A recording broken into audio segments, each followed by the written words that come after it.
We're gonna start. Welcome to the County Commission meeting. We're gonna start off the way we always do, the right way. We're gonna have an invocation and then the pledge. The invocation this morning will be by Pastor Joe Negron with the Grow Church of South Naples. And following that, we'll have the pledge by Lois Bolin. And Lois Bolin is a tremendous advocate for the military and for veterans, and it's a pleasure to have her here this morning to lead us in the pledge. So if you'll please rise, we'll start off with the invocation. Amen. First of all, thank you for allowing me to be here today and pray. Heavenly Father, we come before you with grateful hearts, asking your wisdom and guidance over this meeting and all who serve our county. The Bible says if any of us lack wisdom, we should ask God, who gives generously to all without finding fault. Lord, grant us your peace, Lord, today. Grant the commissioners discernment to lead with integrity, justice, and compassion. That every decision made here today would bring peace, order, and blessings to our community. Lord, we ask that your light shine over Collier County. If darkness tries to take root, let your truth and love prevail. As your word says, the light shines in the darkness, and the darkness has not overcome it. We especially pray for our children this Friday night. Surround them with your protection and peace, Lord. Keep them safe under the shadow of the Almighty. And Lord, may your presence fill this place today, and may all that is done here bring honor and glory to your name. In Jesus' name we pray. Amen.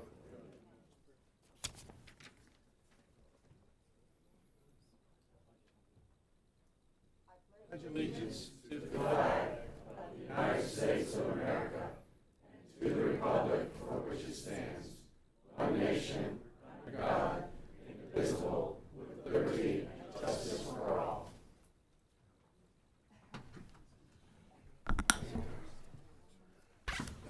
Thank you.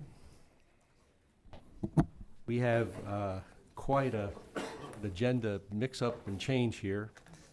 So during this meeting, Ms. Patterson, you're going to have to keep us on task here because it's going to get very confusing. So let's go through the agenda. Yes, sir. Agenda changes for October 28th, 2025. First, we have add-on item 5B to be heard immediately following awards and recognitions. This is a presentation by the Collier County Tax Collector Rob Stoneburner. Next, move item 16B3 to 11F.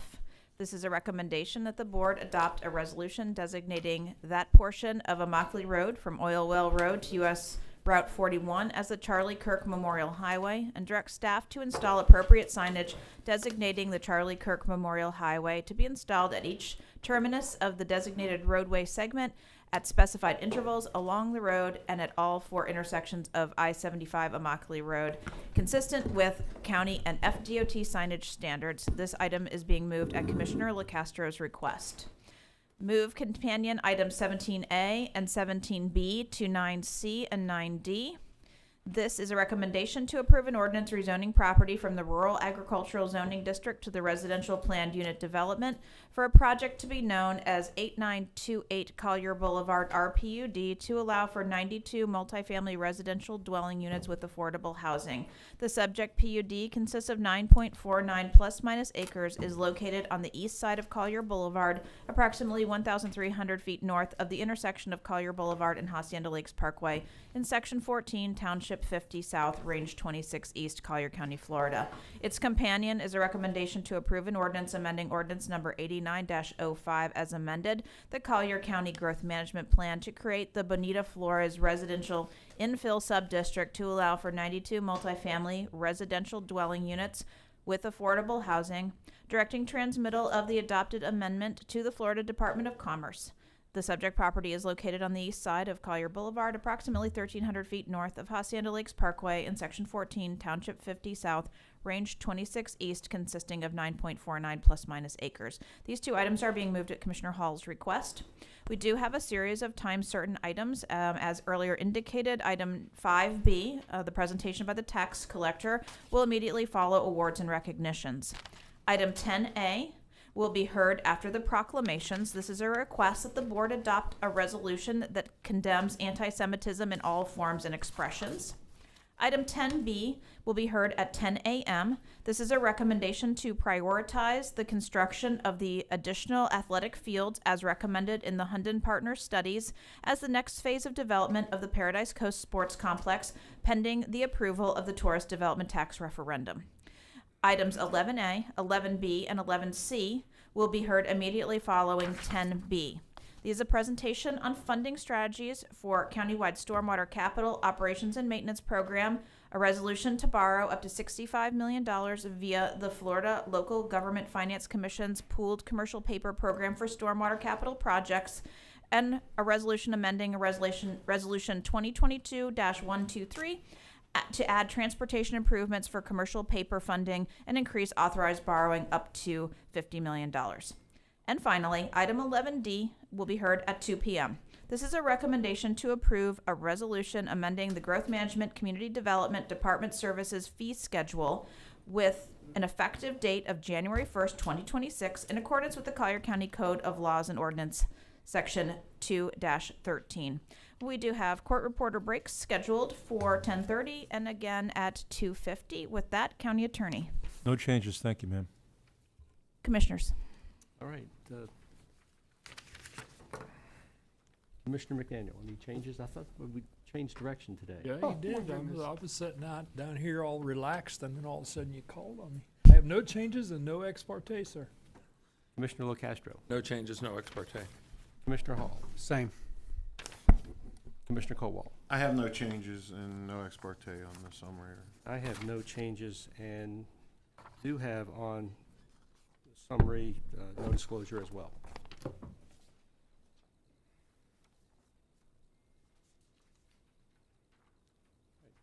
Ms. Patterson? Yes, if we could get a motion to approve today's regular consent and summary agenda as amended. So moved. Right, have a motion and a second. All in favor signify by saying aye. Aye. All opposed, passes unanimously. Next, we have item 2A, which is the minutes of the September 23rd, 2025 BCC meeting. Any discussion on the minutes? Any changes? Move for Motion? approval. We have a motion Second. and a second. All in favor signify by saying aye. Aye. All opposed, that passes unanimously. That brings us to item 3, awards and recognitions. We have several today. First up, our 20-year attendees. We have Mark Thomas, building plan review and inspection. Congratulations, 20 years.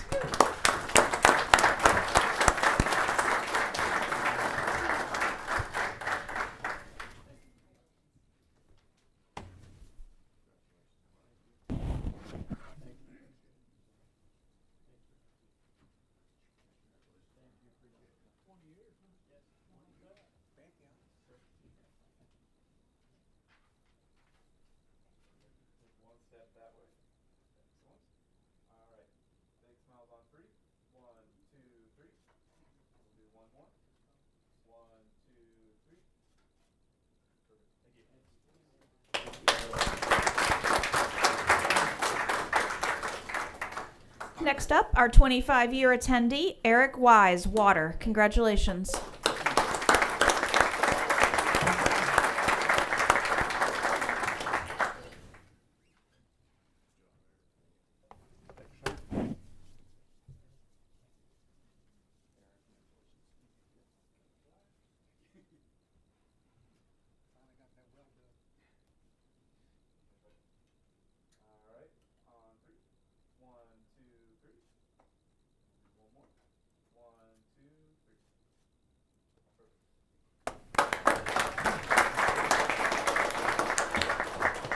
Finally, our 30-year attendee, Joseph McClama, Development Review. Congratulations.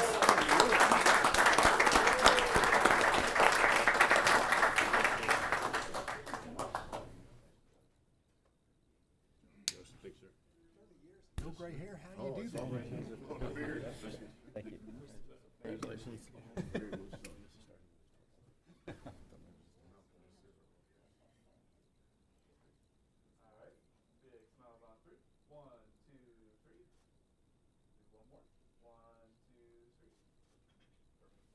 Before you run away, Let's get the community development folks up with him for 30 years. Come on up. Come on up. Community development. Let's go. Yep.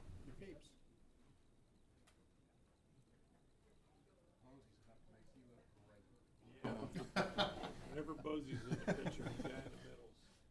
Jamie, he's giving Marshall a run for his money. Look at this. These guys are, this is sharp. Huh? These guys are Men's Warehouse frequent flyers. Looking good. Me too. Big smiles on 3. 1, 2, 3. And one more. 1, 2, 3. Perfect. Thank you.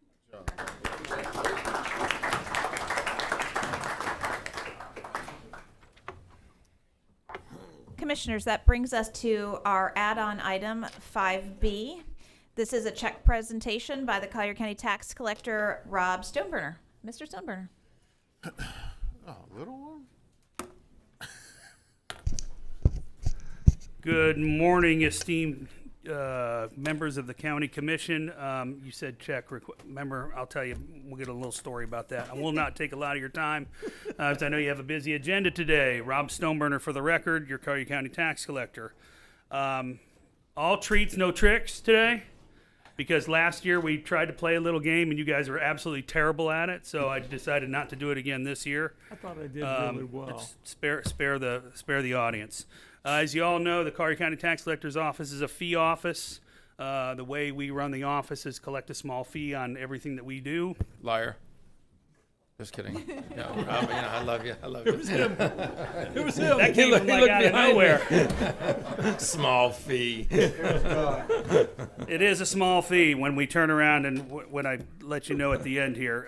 It's comprised of 165 men and women. We do, last year we did nearly 1 million transactions. Many of those transactions are eyeball to eyeball in our government centers especially, which are a flagship when I run into other tax collectors. They all want to do the same exact thing that we do here in Collier County. So we should all be proud of that because it's a great model.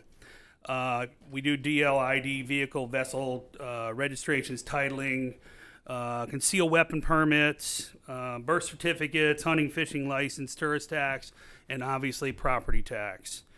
So speaking of property tax, that is live and online right now. You can go to the colliertaxcollector.com and you can see what your property taxes are. If you really want to pay them early, because really it's open November 1st, you can actually pay them right now. We'd love to do that. And unspent revenue that the tax collector collected for 2025, the Board of County Commission, I do not have a check because remember the check that I wrote a couple years ago and I signed, the bank wouldn't accept it because I guess they didn't think it was real, so I guess we have to wire it to you. It was hard to fit all the numbers in there. But anyway, this year is $14,624,000 plus dollars. Wow. So, and with that, since 2021, the tax collector's office, that's just the board's cut. As $56 million have been returned to the Board of County Commissioners and over $66 million overall to all the taxing authorities, all 47 of them. So with that, we're proud to do what we do. Service is our only product. We're always here to help. Come see us. Thank you very much. Thank you. Hey, Rob, can I ask you one question just because we don't get to see each other face to face? When you get a chance, can you send me an update on the building, the possible new building on Marco Island? A lot of people are asking me. I want to put it in my newsletter. So totally different topic, but I hardly ever get to see you face to face. You want a rendering of it? Yeah, well, I think I have it. Okay. But just send me an email. I will. It just made I me will. think of it, seeing you there. Thanks for what you do. It's coming out of the ground. It should be done in less than a year now. Awesome. For sure. Awesome. Thank you, sir. Let us know if you need help with permits. I do have a problem with impact fees, though, but Are you putting gas pumps in the? no gas pumps. Okay, thank you very much.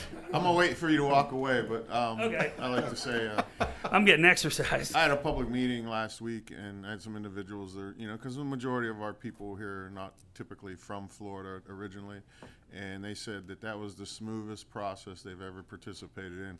getting their cars registered, their plates, all that, anywhere from where they ever lived before. But I just throw out that to you guys and the job you're doing. We appreciate that. We love hearing that. It's I always, you come into a government center and you come from, I'll just say it, northeast somewhere.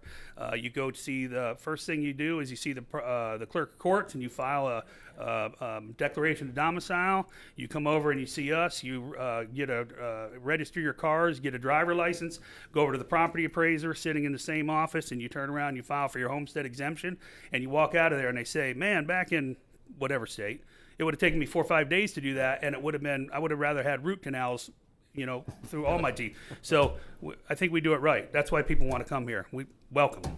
For sure. All right. Well, thank you.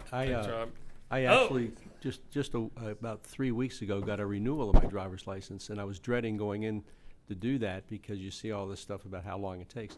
Literally, I walked in the thing, got my little ticket for being called to a window, and 5 minutes later I was called to the counter, and 5 minutes later I was out with my new driver's license. So. Did they give you an eye exam and everything? They did the whole, wow. Absolutely. I'm impressed. Yep. Well, they say that in DMV, in other states, RMV, whatever they call them, the sloth is their mascot. Yeah. We have a Florida Panther as ours, so we get it done. Thank you very much. Commissioners, that brings us to item 4A, proclamations. Item 4A is a proclamation designating November 18th, 2025 as National Injury Prevention Day, to be accepted by Tracy Thornton, Trauma Injury Prevention Educator at Lee Health. Congratulations.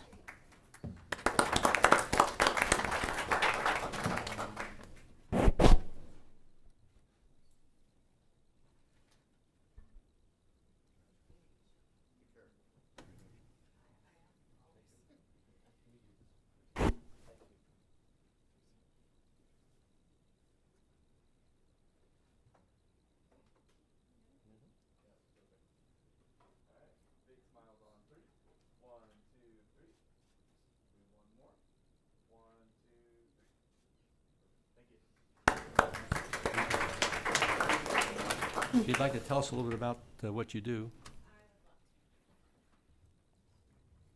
So my name's Tracy. I work for Lee Health. I've worked at Lee Health for 15 years. I've been a nurse for, I'm not going to say, a long time.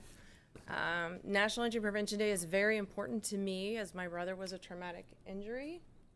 And we still take care of him as a family 23 years later because he didn't wear a helmet. Had we had programs like this back then, maybe he would have, maybe he would not have. We don't know.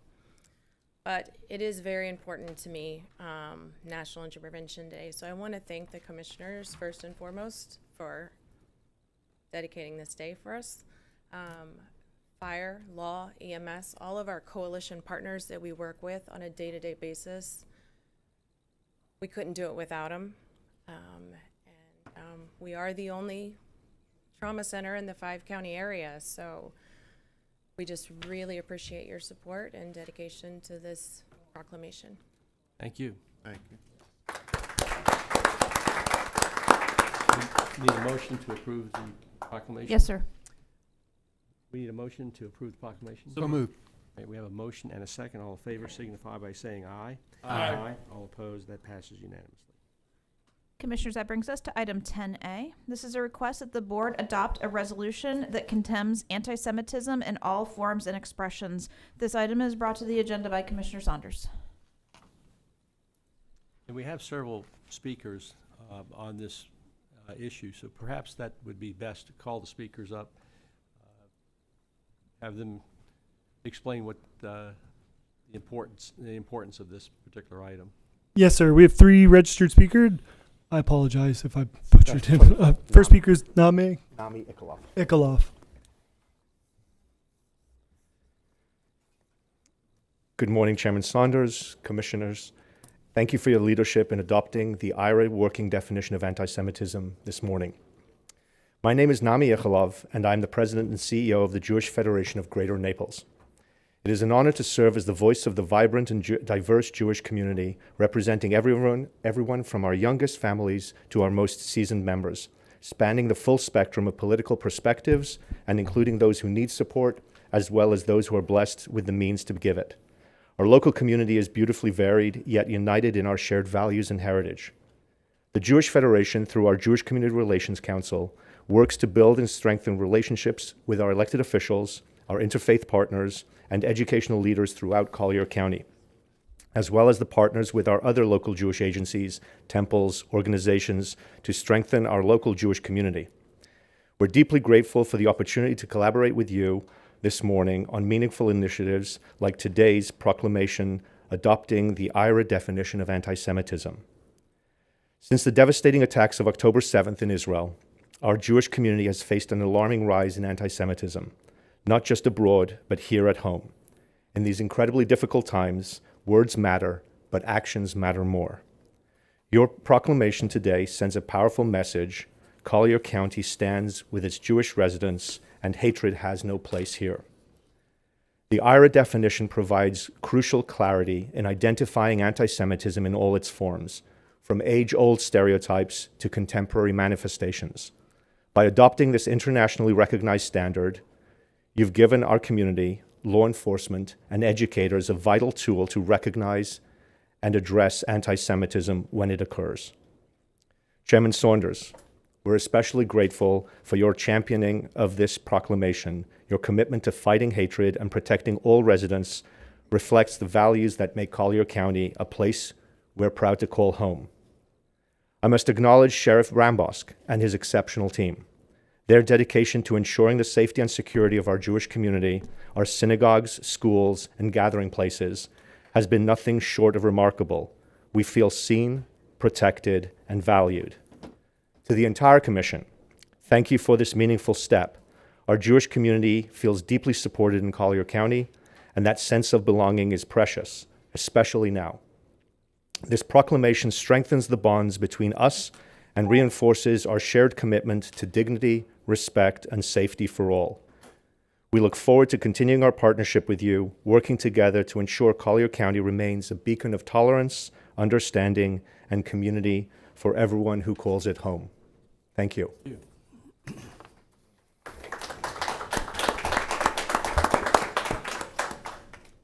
Anyone else registered to speak on this? Yes, sir. Next registered speaker is Aaron Blankenship.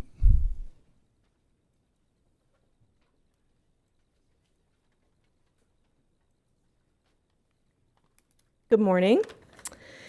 My name, as you heard, is Erin Blankenship, and I am the president and CEO at the Holocaust Museum and Cohen Education Center located at 975 Imperial Golf Course Boulevard here in Naples.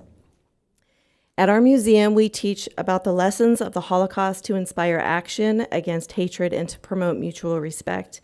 And through the resources we provide, we give teachers, students, and our general admission visitors the tools they need to identify and measure anti-Semitism so that they can take a stand against it. That is why all of us at our museum applaud and support this resolution put forth this morning. The International Holocaust Remembrance Alliance definition gives us the means to identify anti-Semitism when it occurs so that all of us here in Collier County can speak out against it to combat it. And I do mean all of us. Anti-Semitism is not a problem for the Jewish community to solve. It is a societal problem, one that affects all of us. I myself am not Jewish, but I've spent more than 20 years teaching about and studying the dangers of anti-Semitism, and I do this because I think it's the right thing to do. I do this because I care about my fellow citizens and my Jewish friends, many of whom are Holocaust survivors, and it grieves me to hear them be victimized again by calls for their discrimination or worse, even their deaths. This is an issue we should all take seriously and one we should all care about. History tells us that when anti-Semitism is present, so are other forms of intolerance. And anti-Semitism might start with the Jews, but their racism and their hatred never end there. Anti-Semitism is a threat to our society and our community here in Naples, Florida, and it's often an indicator of the fragility of democracy. So I thank you for proposing this resolution, and I urge you all to vote to approve it. Thank you.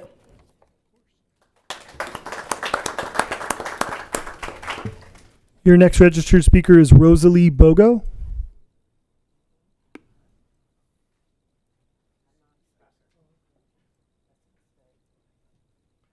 apologize as well. The gentleman in the suit jacket. No. Okay. That's all for our public speakers. All right, well, before we take a vote on the proclamation, I want to make a couple comments. Shortly after the October 7 attacks in Israel, this board passed a resolution condemning hatred of all types. And also the resolution was directed towards anti-Semitism as well, but it was directed to all types of hatred. And this board adopted a policy at that time for the sheriff to expend whatever resources he needed to expend to protect all of our houses of worship and other institutions during that troubling time period. Fortunately, we didn't have the need to increase the budget of the sheriff, but this board was more than willing to do that if there were any issues that warranted any additional expenditure of funds. And so I say that because this board has taken a very strong position against hatred and hate speech and hateful acts of any kind, not just anti-Semitism, but any types of hateful speech. I appreciate the folks that presented this morning. I know that there's an opportunity for us to take a few photographs, so as you're coming up for the photographs, we need a motion to approve the proclamation. Commissioner Saunders, you should make the motion. I'll make the motion to approve the proclamation. Is there a second? Second. We have a second, a motion and a second. All in favor signify by saying aye. Aye. All opposed pass unanimously. So those who want a few photographs, if you come on up.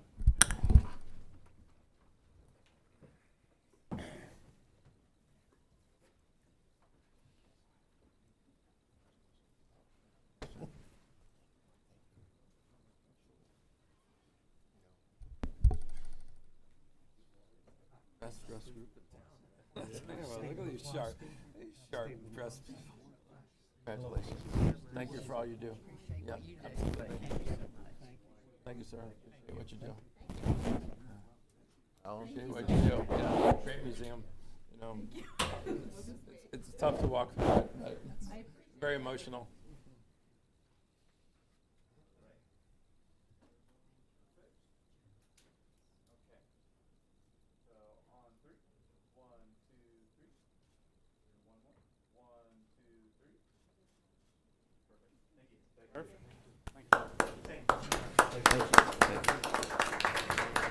If you'll let us know where to send those photos, we'll make arrangements for you to get them.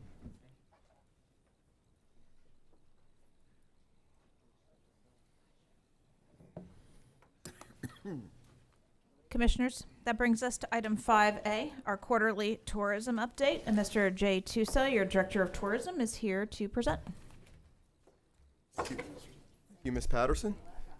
Good morning, Commissioner Saunders, Commissioners. I just wanted to give you a little brief update of FY 25 and kind of where we are and how our visitor economy is looking for Collier County. So what the investment that we've made last year and this year, what that looked like for last year. I gave you a little update, I guess about a month or so ago when I was here last. So kind of wanted to re-update you on that and share with you where we are for, or where we were for last year. So the figures in this presentation reflect data through August of 2025. September numbers aren't readily available, and so once we get those, we'll certainly report those. But we did take the liberty to, just so you have a year-over-year comparison, the numbers you're going to see are a comparison of October through August of the past 3 years. So, and as we get those updated numbers, we'll update you accordingly. And I have a presentation. Do you have it pulled up, Tom? And while that's being set up, just for the board's information, I'd asked our tourism folks to provide us quarterly updates because of some of the negative impacts to tourism around Florida and the country. And that's just to keep us updated on a regular basis as to how things are going in Collier County. Great. Thank you, Chairman. All right, and then we'll get started then. So let's get started on slide 1. Tourism continues to be Collier County's strongest economic driver. For the period October 24 through August 25, like I mentioned earlier, tourist development tax collection totaled $48 million, up 3% from last year and 14.5% higher than FY 23. Steady growth underscores the strength of our destination even with record lodging supply and lingering perception issues we had earlier in FY25 following the storms that affected other parts of Southwest Florida. Hotel performance mirrors the story of resilience. Occupancy averaged 66%, holding steady year over year, even with a 12% increase in available units. Our average daily rate, or ADR as it's known, of $331.77 keeps us among Florida's top tier markets, slightly lower than FY24, but still well above pre-pandemic levels. The addition of new rooms is expanding our capacity while maintaining rate integrity is very important.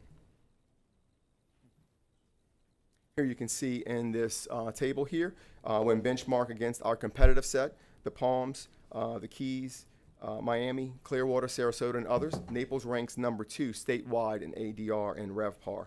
This reinforces our position as a premier upscale coastal destination. As you can see in this slide, visitor volume and spending have remained strong. Through August, Collier County welcomed just over 2.6 million visitors who generated an estimated $2.8 billion in direct spending, benefiting local restaurants, retail, attractions, and lodging businesses. As we've been discussing over the past few months, international visitation softened in FY25, down nearly 10% overall, yet still accounting for 286,000 international visitors, including 111,000 Canadians. We anticipate renewed interest in 2026 as global travel demand rebounds and a new international marketing effort takes hold. We continue to validate our brand strategy with research. Focus groups confirm that visitors view Naples, Marco Island, and Everglades as a quiet, welcoming, and upscale escape. Advertising effectiveness testing showed that our campaign imagery, beaches, crystal clear water, dining, and relaxation increase intent to visit. In post-campaign surveys, 1 in 4 respondents who recalled our advertising said they booked a trip because of it, and those exposed 3.5 times were more likely to plan a visit within the next 12 months. This past year's $5 million supplemental marketing budget increase allowed us to expand our marketing reach and learn more about how to optimize our marketing efforts. We entered new feeder markets such as Milwaukee, Cincinnati, Columbus, Charlotte, Denver, and Dallas-Fort Worth, while strengthening existing ones like Boston, Philadelphia, DC, Detroit, and Cleveland. We launched a new website and booking engine platform, created brand and campaign research, and refreshed our creative direction, enhanced international public relations, and earned a Visit Florida Henry Award for our Only Paradise Will Do print campaign. And you can see it there on the screen. So very lovely campaign indeed that gets a lot of attention. Those investments produce measurable results. Transient lodging demand rose 15%. Hotel revenue grew nearly 7% in our enhanced markets and close to 10% in our expanded markets. Our campaigns delivered an estimated $39 return for every $1 spent on advertising. These metrics confirm that the additional funding investment directly drives visitation and revenue. Looking ahead, Collier County is well positioned to accelerate growth, seeing global shifts towards luxury and wellness travel. There's also a new high-level lodging addition, like the Four Seasons, and then continued competition from our premium destinations within our competitive set that we need to be mindful of. Our strategy focuses on differentiation, maintaining our brand's integrity, while appealing to travelers seeking authenticity, nature, and high-end experiences. The renewed $5 million supplemental investment keeps that momentum going.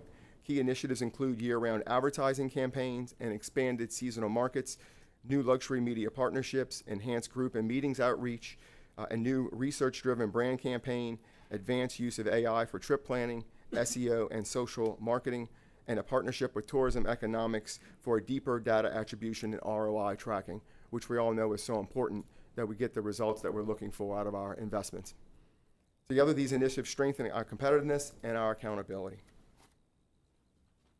Before closing, I would like to briefly touch on sports tourism. We'll be talking about that a little bit further in the agenda, so I thought it was important to include a little information for you here today on that. While Parks and Recs manages the Paradise Coast Sports Complex, it still plays an important role in our visitor economy. Sports tourism continues to deliver strong returns. PCSC generate $56.9 million in economic impact from 33 qualified events last year. About 1/3 of participants travel from outside the region, staying 2 to 4 days, and spending roughly $150 per day on lodging, dining, and entertainment. Events are heavily weekend driven, boosting businesses during slower periods. Visitor demographics show an affluent, educated audience that spends more and stays longer. Visitation at the complex grew 12% year over year, 83% over the last 3 years, totaling more than 719,000 visits. Nearly 195,000 unique visitors averaged 3.7 visits each, with an average on-site time of more than 2 hours. Pacer AI, according to Pacer AI, the facility now ranks number 22 statewide among 164 Florida sports venues for overall visitation and continues to draw from across the Southwest Florida region, reinforcing its role as a regional hub for sports and recreation. And then I'd just like to wrap up and just say Collier County's tourism economy remains strong, resilient, and strategically positioned for continued success. Tourism supports jobs, funds community improvements, and contributes significantly to our county's overall economic health. Thank you for your continued support and recognizing the importance of tourism to Collier County. I certainly appreciate that report. Quite frankly, the numbers were a little better than I expected them to be because of basically the downturn in tourism all over the country and all over Florida. Seems like we're doing a little better than most locations. You know, we are, sir. You know, we're flat, but a lot of destinations are down or way down. So I'll take flat over down or way down. Do we have any registered speakers on this? No, sir. All right. Any questions or comments from the board? I do. Yes, sir. Jay, so I really appreciate these quarterly updates. We've talked about them before that, you know, you don't need our invitation to come here to give us a report card on things. You know, one thing I just want to stress that I did at the last meeting, because the media got it wrong, we didn't increase your budget by $5 million. We allowed you to spend $5 million that you already had in the bank account because the small print states that you can't write a check that big without our permission, but it's money you already had. Having said that, what I would really like to see at the next quarterly briefing, and I think I do speak for all of us because we've said all this before, is a report card and sometimes it's hard to measure, but a little meat on the bone where did you spend that $5 million? Where do we get the biggest bang for the buck? Because if you're going to come back to us and maybe ask our permission to spend more of your own money or continue it for something, or maybe not, I know that all of us would like to see where you got the biggest bang for your buck and where things were measurable. Sometimes we realize it's a little bit fuzzy and you can't count every single thing, but some of it is very measurable. So just keep that in mind that, you know, we gave you the latitude to spend money that you already had, but we also would like to know what we all got for it, what you got for it, and how it maybe how it did adjust the numbers, you know, either way, so we can make the most eloquent decisions possible to support, you know, you and what you do. Well, thank you very much, and I'll be happy to include that next time. Thank you, sir.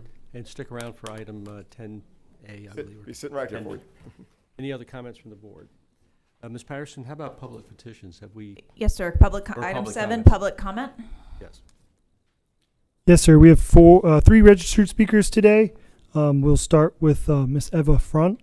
I will ask for some patience. We're dealing with some minor technical issues with our presentation, so I'll just go up and help you get the slide on.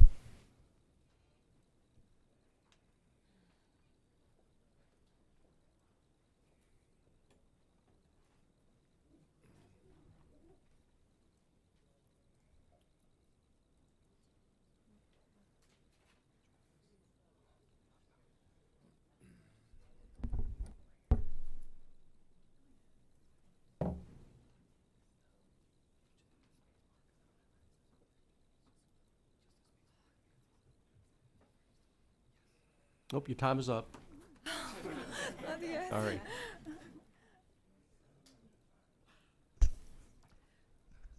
Good morning, commissioners. My name is Eva Front, and I want to start by acknowledging the huge strides this county has made in improving animal outcomes. We are grateful for that momentum. But today I stand before you to talk about the cost of compassion and the cost of inaction regarding our suffering community cats. Oh, I'm sorry. I pressed the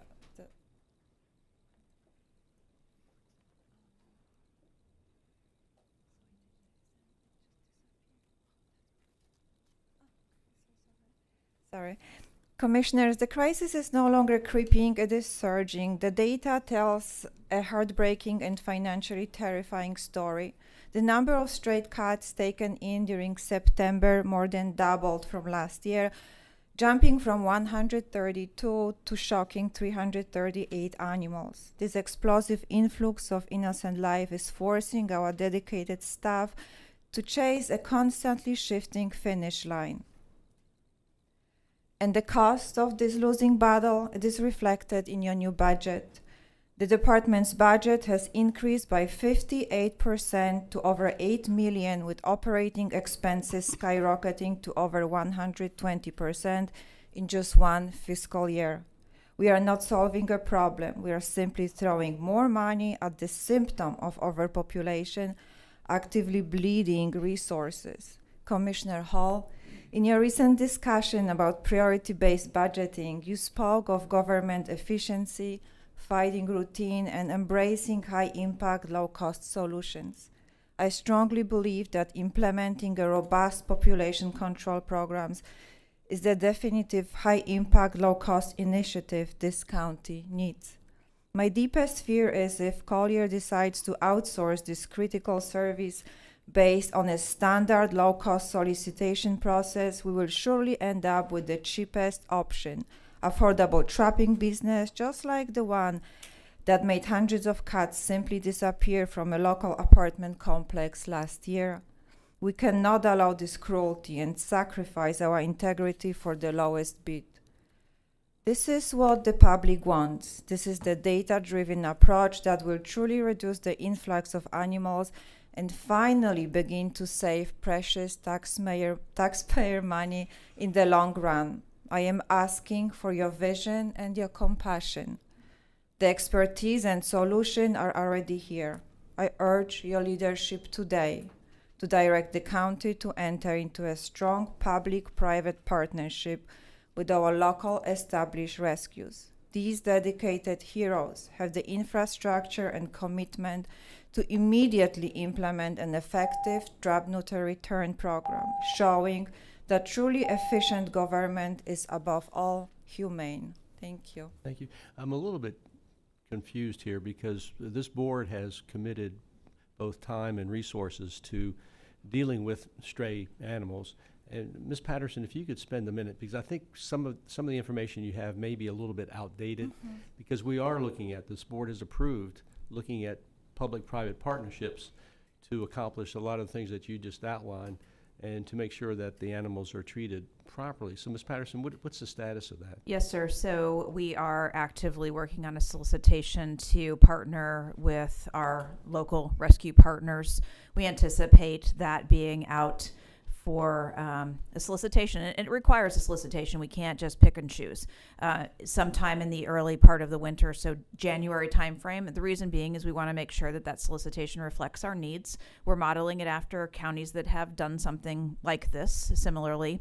And just to touch on the budget really quickly, the part about this that appears to be such a huge increase in cost to the domestic animal services does reflect your commitment to right-size that budget. But it also reflects us accurately providing you that information. In the past, what happened was money was pulled from other places and transferred into DAS, creating an illusion of what their budget was versus what their budget really is. We are capturing the true cost here. We have brought on a high-volume spay-neuter vet who is very dedicated and passionate to that cause. We are still doing, allowing cats to come in for TNR. And I would also say that there's obviously a growing population here, as well as an awareness and a testament to our community that they're bringing these cats to us. We would all like to see a solution, but I feel like also is that they have the confidence to bring these animals to us, knowing that they're going to be treated well, that we're not a high kill shelter. And that's something that speaks volumes about people that are trying to do the right things for these animals. And our live release rate is back up at no kill status. So we're turning these animals around. The adoptable ones, we have rescue partners all over the United States that take our cats and sometimes our dogs. There are places that want cats and need them, and so we're working to strengthen those relationships. So all in all, the picture, while I understand that a vital part of this is a community spay-neuter program as well as a more extensive TNR, we're heading that way. Appreciate your comments, and maybe check back with us after the first year to see what the status is. We are trying to make strides there, and do appreciate your activity in bringing this to our attention. Your next registered speaker is Susan Zender.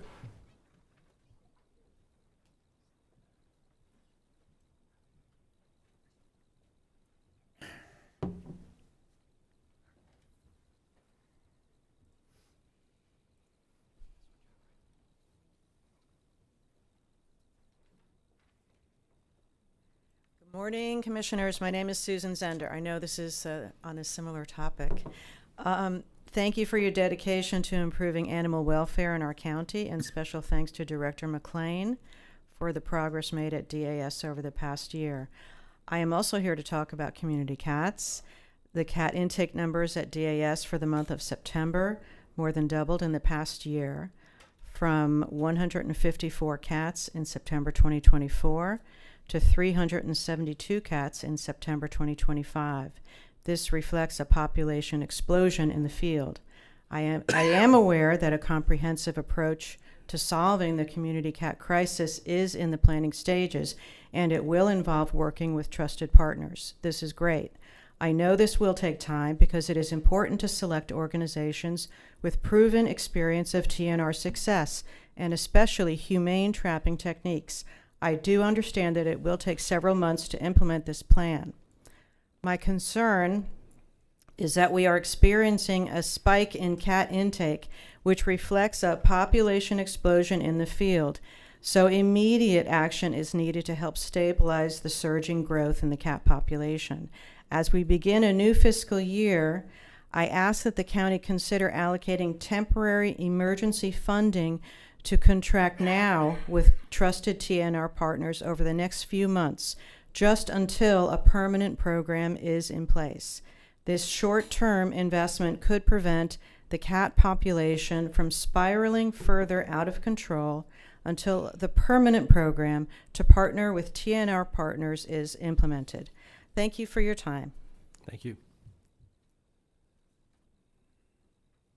Your next registered speaker is Todd Truex.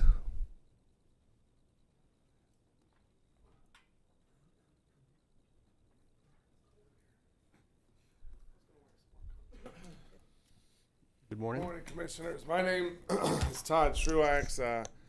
Bert and I go way back, and so I made a point to go say hi to him this morning. Our kids went to school together at, I don't know, was it?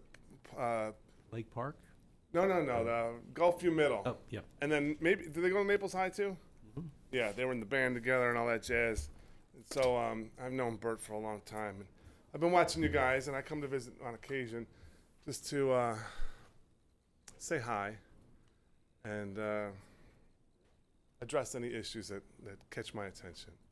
So speaking of which, the DAS, last time I was here, I brought this briefcase. I was running for U.S. House, and I had no budget. I couldn't afford a commercial, and so I had my briefcase already set up, right? I was grandstanding. I had a leash and a collar, and I made a scene. I said, because all the people were here, remember, Bert? They were all wearing their yellow shirts, and because the shelter was burning up the cats in the boxes because it wasn't air conditioned in the shelter, just before Irma hit, and the roof blew off of the place. So the next day I went and adopted a dog named Fritz.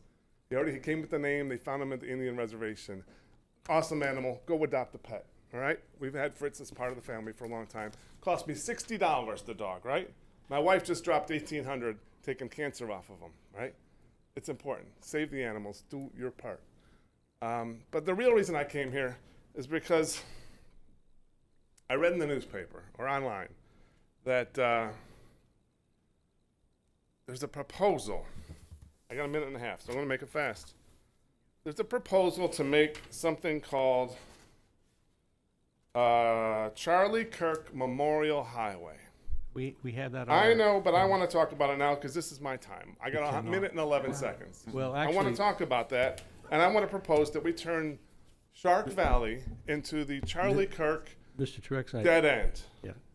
That's my proposal. Okay, I don't want to Because be. I don't support. All right, hang on. No, this is my time. I got 1 minute. This Give is me not- my minute. All right, now listen. Let me have this- my minute, please. Stop. It's not your time. It's our time. Well, I Now got listen. 56 seconds. Listen to me. We have an item on the agenda dealing with that issue, and that's when we have This discussion. is the public comment spot. I'm telling you what our rule is, and so you're not going to be able to address us on Charlie Kirk until that item comes up. I'm Is sorry. that coming up today? It's coming up today, and it's on the agenda. It'll be up Do I later. get another 3 minutes? No, sir. At that time, yes, you'll have time. All right. Can I give you a gift? It's a public comment gift, not about that thing. All right, sure. This is my book of virtues. Sure. I've had it in my office from when I ran for county commission in Lee County, and when can I approach and give you? Sure, absolutely. The book is my ticking. book of virtues, and you are the most virtuous person in this town. Well, really want you to have this. I appreciate this, and just. And you demonstrate it all the time, and I want to make it clear that there is some sensible government in Collier County, and you represent that, sir. Well, I appreciate that, and if you'll stick around, we will get to the Charlie Kirk thing. I will stick around. I might go outside to warm up, though. It's cold. All right. It's going to be a while. All right. Thank My you very time's much. up. Thanks. Thank you, sir. Is the book ticking?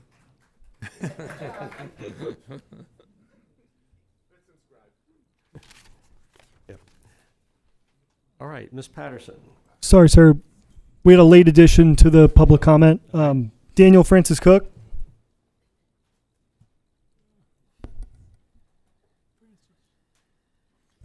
Mr. Chairman, I just came from the Mosquito Control Board, and I was inspired because I saw about 30, 40, maybe even 50 people speaking there in defense of health freedom.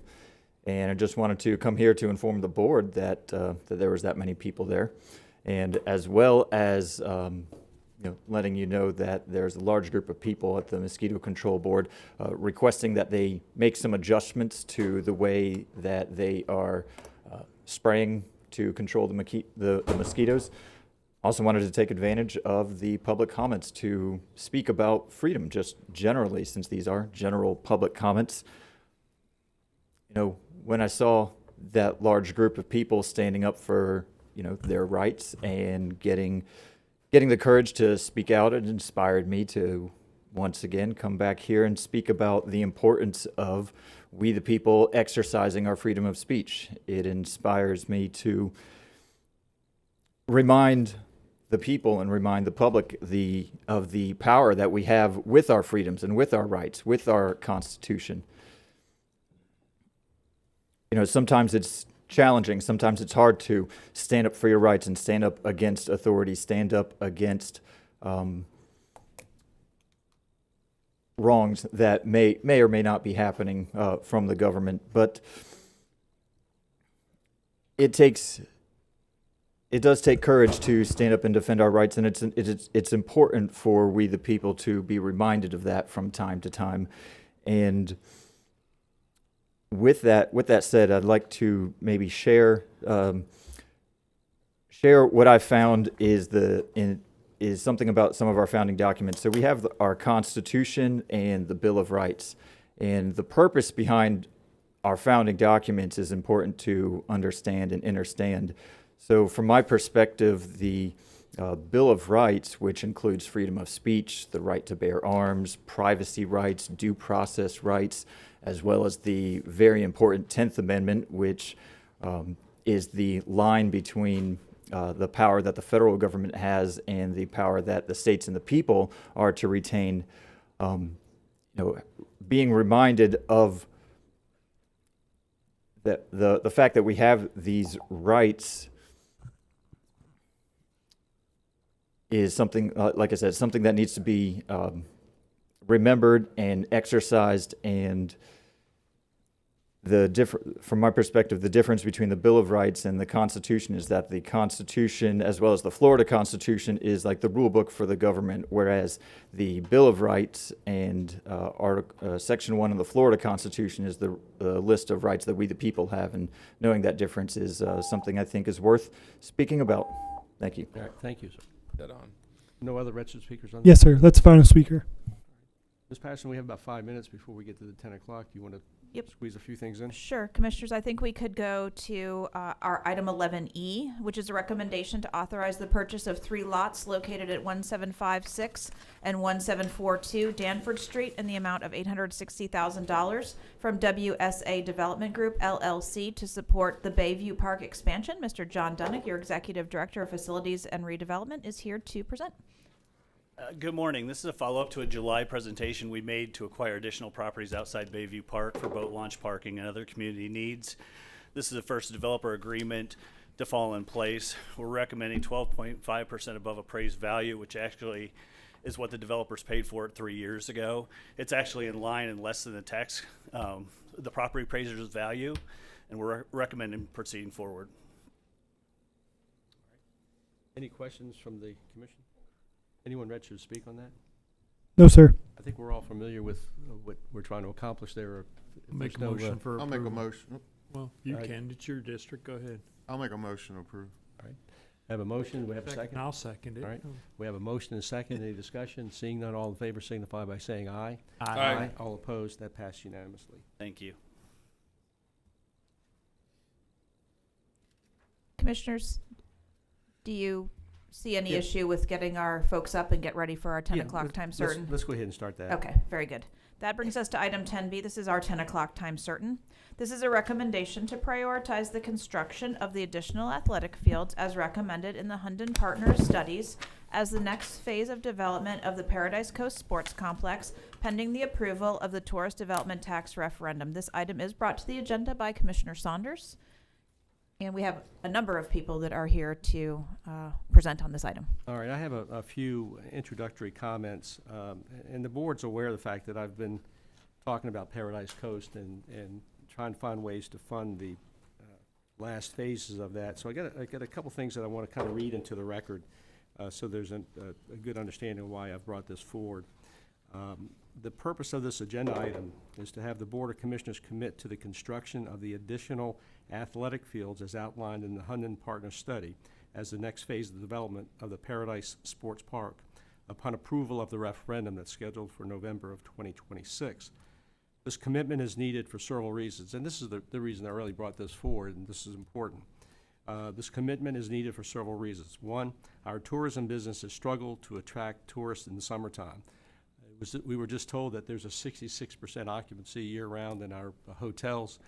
We know that there's about 100% occupancy in the season, so that means that the summer season is not well,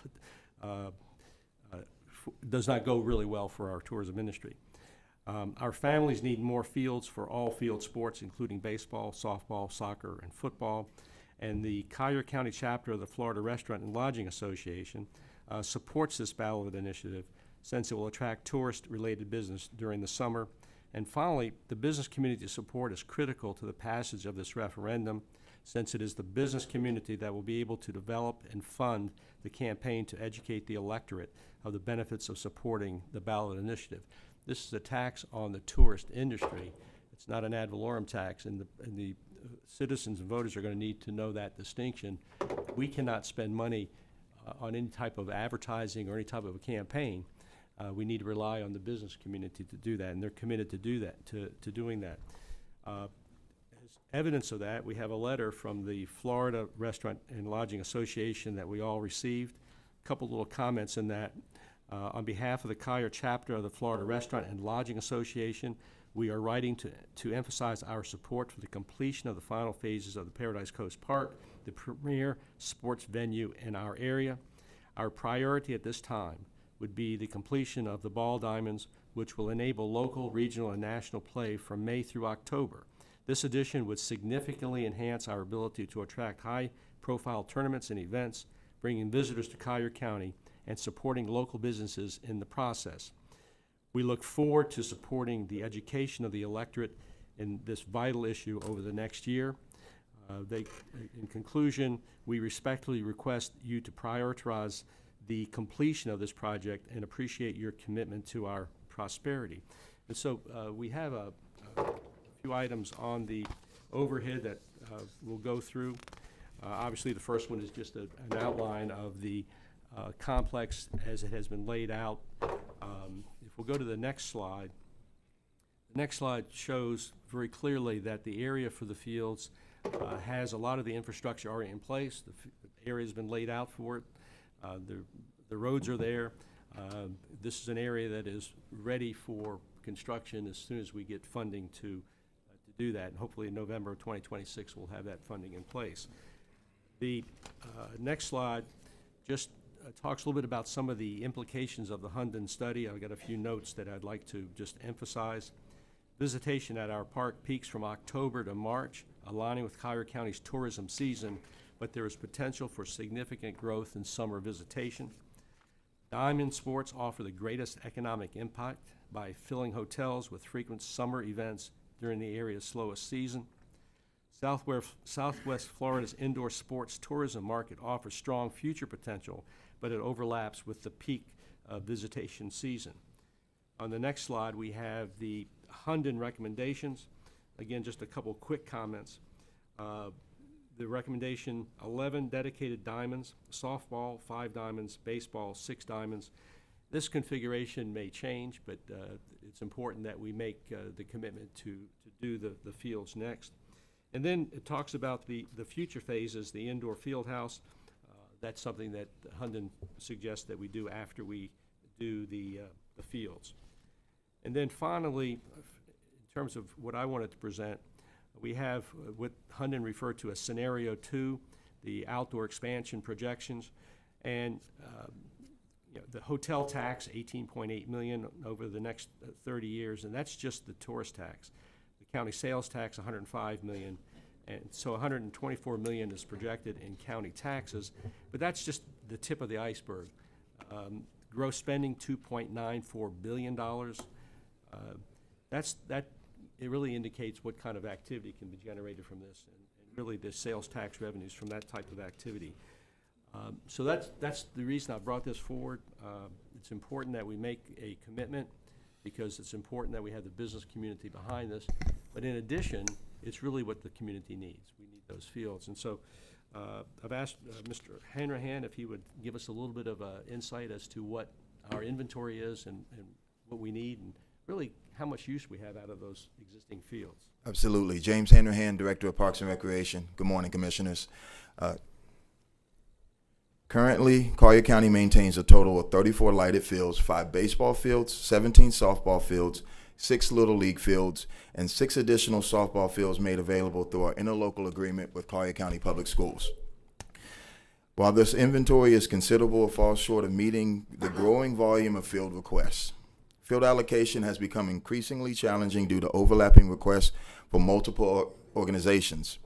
Evening field time is in high demand, reflecting strong community engagement and program growth. While our current inventory is stretched, strategic scheduling and coordination allow us to maximize the usage.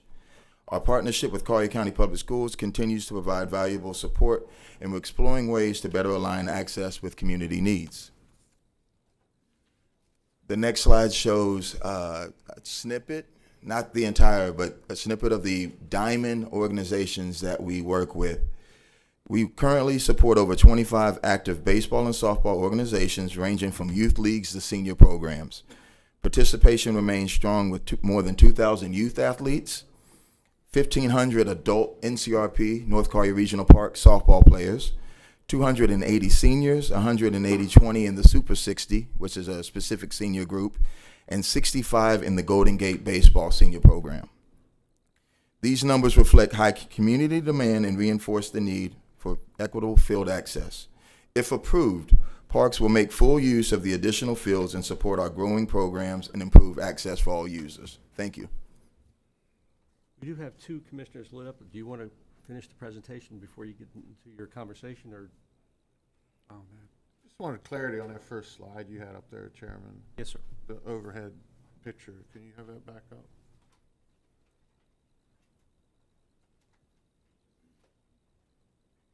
Right there. Yeah, I think, didn't we approve phase 3 already? And didn't phase 3 include the parking lot and that soccer field with the covered Yeah, facility? phase 3 was already approved and already Yeah, funded. I know, but I'm saying it looks like you have this soccer field in phase 4 in the outline. See how the graphic is? See how everything's subdued and it's bright? But that field was approved in phase 3. That's why I just want to clarify that so if the people are looking at this. I think, yeah, I think you're correct. That field is already being, I think the staff may already be ready to bid that out for construction. So you're right, that. Yeah, I just want no confusion because it looks like you have it in there, the way it's lit up is a part of phase 4. Yeah. That's not part of phase 4. Correct. All right, that's all. Just Commissioner wanted some McDaniel. clarity. Yes, if you want to go to, well, this slide talks a little bit about it. I'm struggling with this. The phasing plan process, prioritization, and I full well understand the rationale of off-season tourist visits and such, but what is now designated as phase 5 is, if my recollection serves me correct, is a 80,000 square foot indoor stadium. That can Cat 5, by the way, Cat 5 rated, that can serve as a huge facility to support our community. And I'm for the sake of repeating it, I was misled when this project was in fact brought forward. That was phase 1 when this project was brought forward. When this project was promoted at a TPC, total project cost of less than $80 million, that facility was in fact phase 1. And so I understand Jay just shared the presentation about how important tourism is to our community and how we invest to bring off-season visitors and such, but I'm questioning the prioritization for the public safety, number 1. That's my number 1 comment. When you go to the 2 slides, I think further ahead, 3 with the money. There we go. I think it's important to, and correct me if I'm wrong, whoever prepared this slide, this is a 30-year summary, not annual income. So it needs to be denoted that we're not going to collect $18 million a year in hotel tax and $105 million a year in sales tax. The proposition here is to spend another $100 million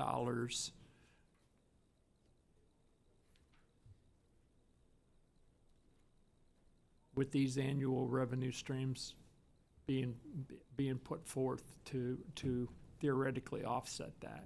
And I haven't seen a good denotion of the ongoing upkeep and maintenance.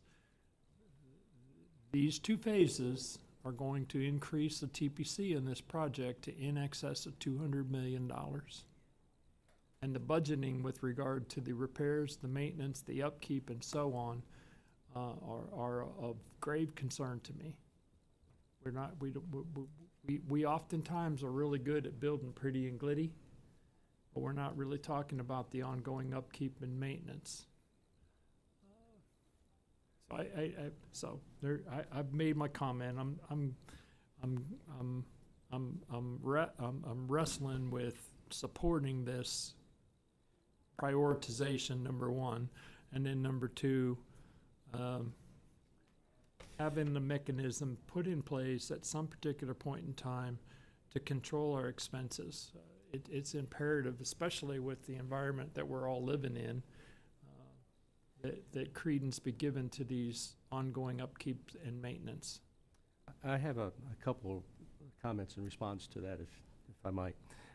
First of all, I wanted this to be a very formal presentation with facts because I know there's some hesitation in terms of approving this as opposed to doing the field house first. This really is a presentation geared to help convince you that the way to go forward with this is the development of the fields first.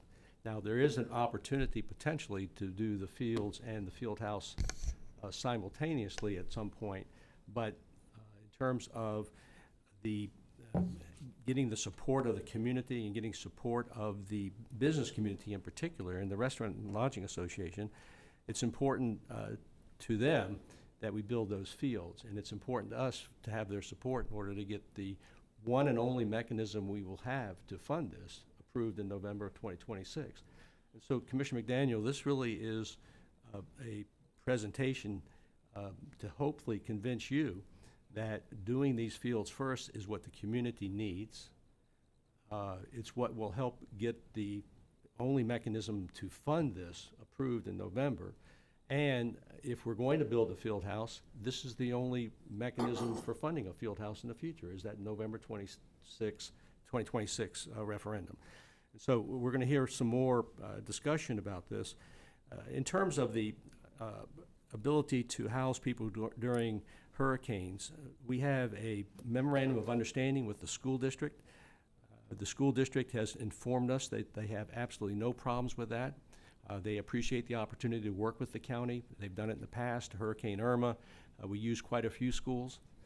We were not over capacity, and that was projected to be a Category 4 storm heading straight for Marco Island and Collier County.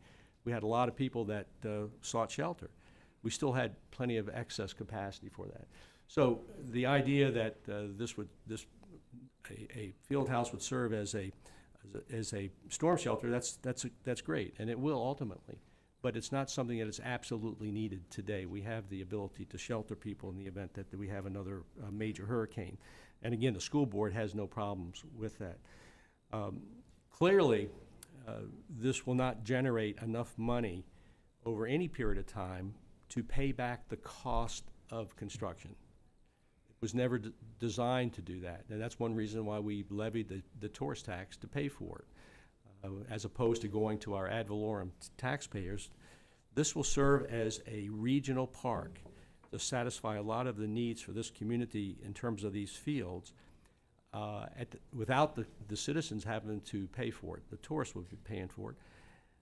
But in addition, it will generate a tremendous amount of tourism in the off-season. So that's why I have a formal presentation. It's really geared towards hopefully convincing you that the right way to go with this is to develop the fields first. If I'm not able to convince you of that, hopefully there'll be at least 2 other votes on this board to do that, because that's what the community wants. That's what the community needs. I'm not sure if there's anything else, Mr. Hanrahan, that you had. I think you were finished. And that really leaves us with 2 more presentations.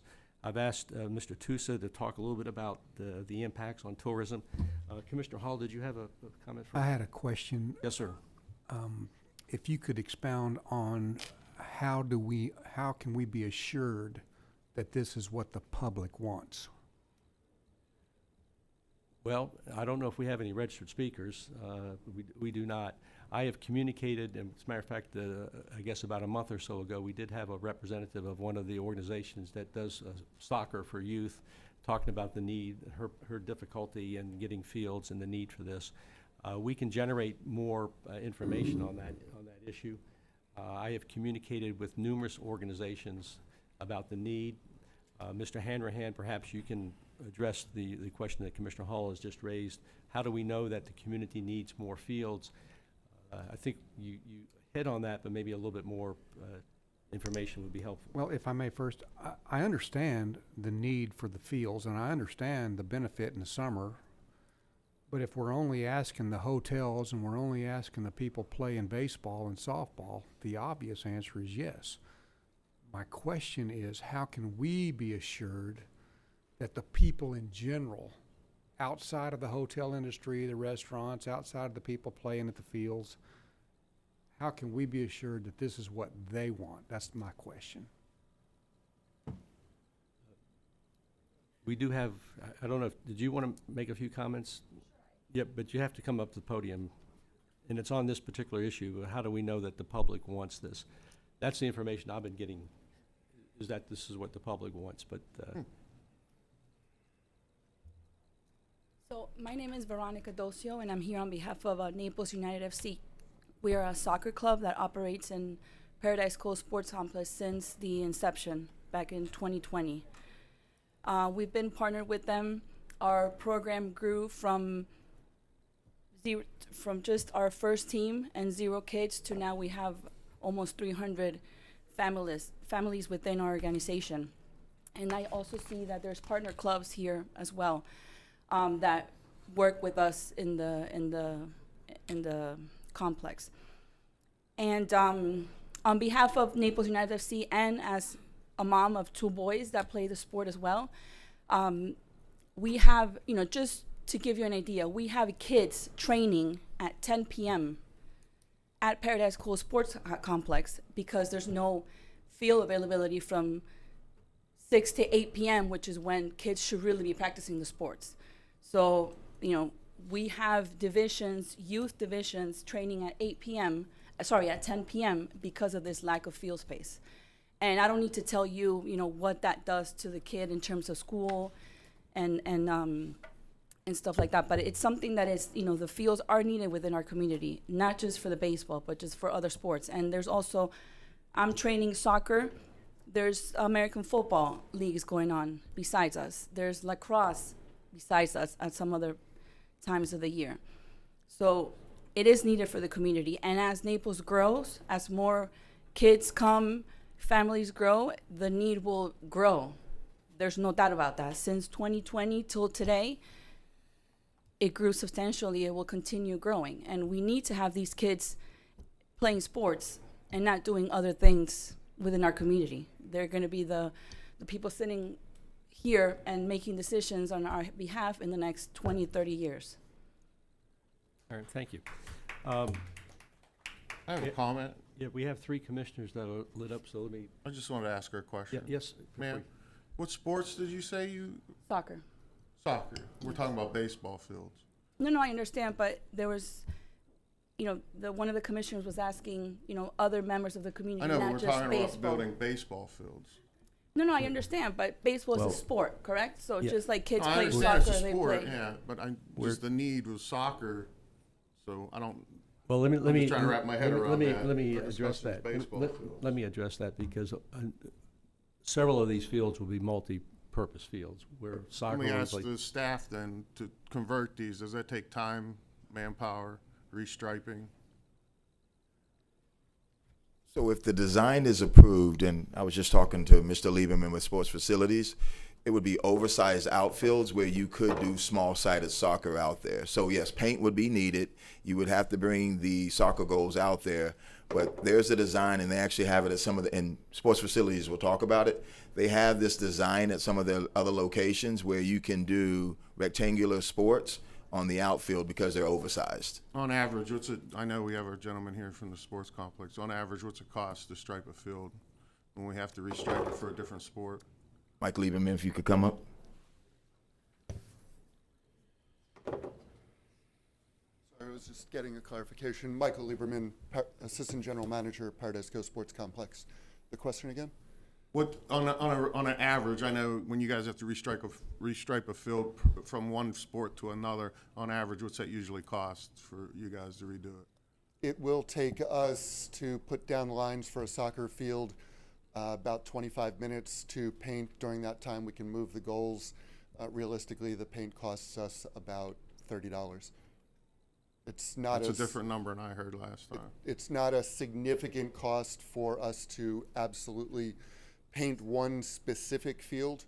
And during the week, if we don't have competition baseball going on or competition softball, we can put down lines, and those lines can remain down during the week, so that we're not transitioning back and forth from a line standpoint.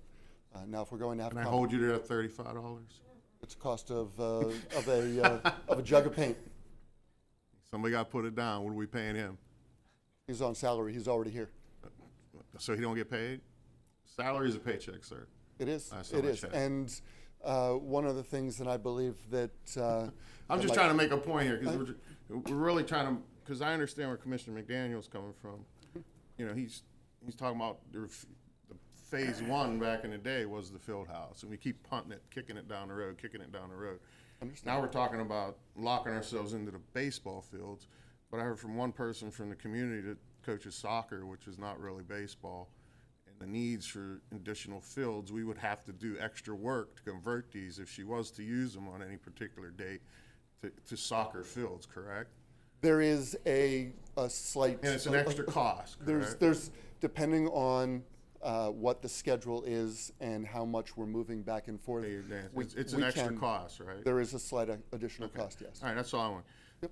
Now, the other thing is with the field house, if this is a Category 5 storm shelter, it's almost what you consider a tri-county facility because it's right off of I-75. And it doesn't mean just the citizens of Collier County will be able to use it. It would also mean Miami-Dade, Broward, other counties. And then when we're always talking about funding sources, these may be other avenues where we can get more money from other people to help us build a facility like that and not lay it just back on the citizens of Collier County to make up the difference for a facility like that. And I'm just throwing that out there. Thank you, guys. How many, I'm not sure who on our staff can answer this, but if we build the field house, there is a capacity in terms of storm protection. If someone on our staff knows that number, sounds good at Tri-County complex. This isn't going to house 10,000 people in a storm event. There is a maximum capacity based on Florida law as to how much space you have to have. So I don't know who on our staff has that number. I know John Mullins and I have talked about it. I think I know what the number is, but coming from me, it will be more of a guess. John Mullins, your Director of Communications, Government, and Public Affairs. And going back in time to the original designs, and they were just conceptual designs at the time, I believed 800 was the capacity number for the complex for sheltering purposes. So that's 800 people to be escaping the east over here that can't get hotel rooms that have the opportunity to have somewhere safe to stay. Correct. If it was a regional evacuation shelter, yes, they'd be coming from other destinations. Thank you. All right. I think where we left off, we have a couple more speakers, Commissioner LaCastro and then Commissioner McDaniel. Okay, I just have a few comments. I've said this before. Whenever we come to the discussion about the field house, I want to hear more about what it's going to be used for the sports complex than evacuation. If Dan Summers was here, he would say if a Cat 5 comes here, we're not trying to hunker people down in field houses. We're trying to evacuate them, put X number of people in the field house, and we better hope we have enough bathrooms, toilet paper, water, food, because as he always says, we're not trying to create a love boat, we're trying to create a lifeboat. So I understand that it has a secondary use, no question about it. In time of emergency, we might fill it with first responders that we need to protect. So I love the Cat 5 protection, but I want to see 10 slides that show how it's going to raise revenue, help the FC Naples team, how kids are going to be able to use it. And to me, it's a side note that it's built so strong that it could be used. But I can tell you in my district, which is almost all evacuation zone A, I don't want anybody run into the field house thinking they're going to hunker down and then go back to their houses. We're trying to evacuate people for safety. So, that's one thing. Number two, to Commissioner Hall's point, and it definitely has merit, he's asking the question, does the average citizen support all the things we're doing here? And, we do need to hear that feedback. If you march up 5 or 6 people all wearing polo shirts that say, I run a company that uses Paradise Coast, and I have 300 kids, and I make a profit off of it. I know I have a child in one of the teams, so I know that the team pays this much to use the sports complex. We pay this much per parent, and when you add it up to 300 kids, it's a profit-making business. Naples Elite isn't a church. They're not doing it for, and that's fine.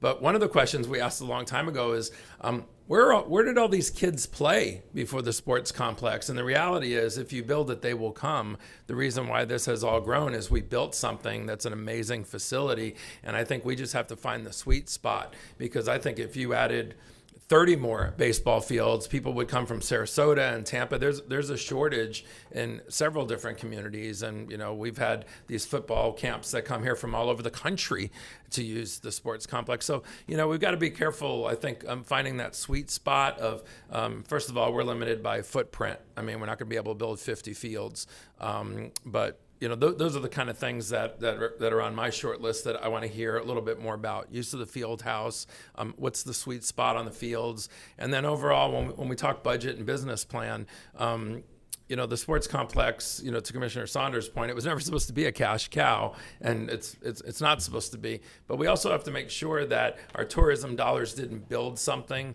that allowed a bunch of companies to come in and profit exponentially on these hundreds of kids that are playing soccer and paying top dollar. I know because I'm writing those checks. And gratefully, it's an incredible program.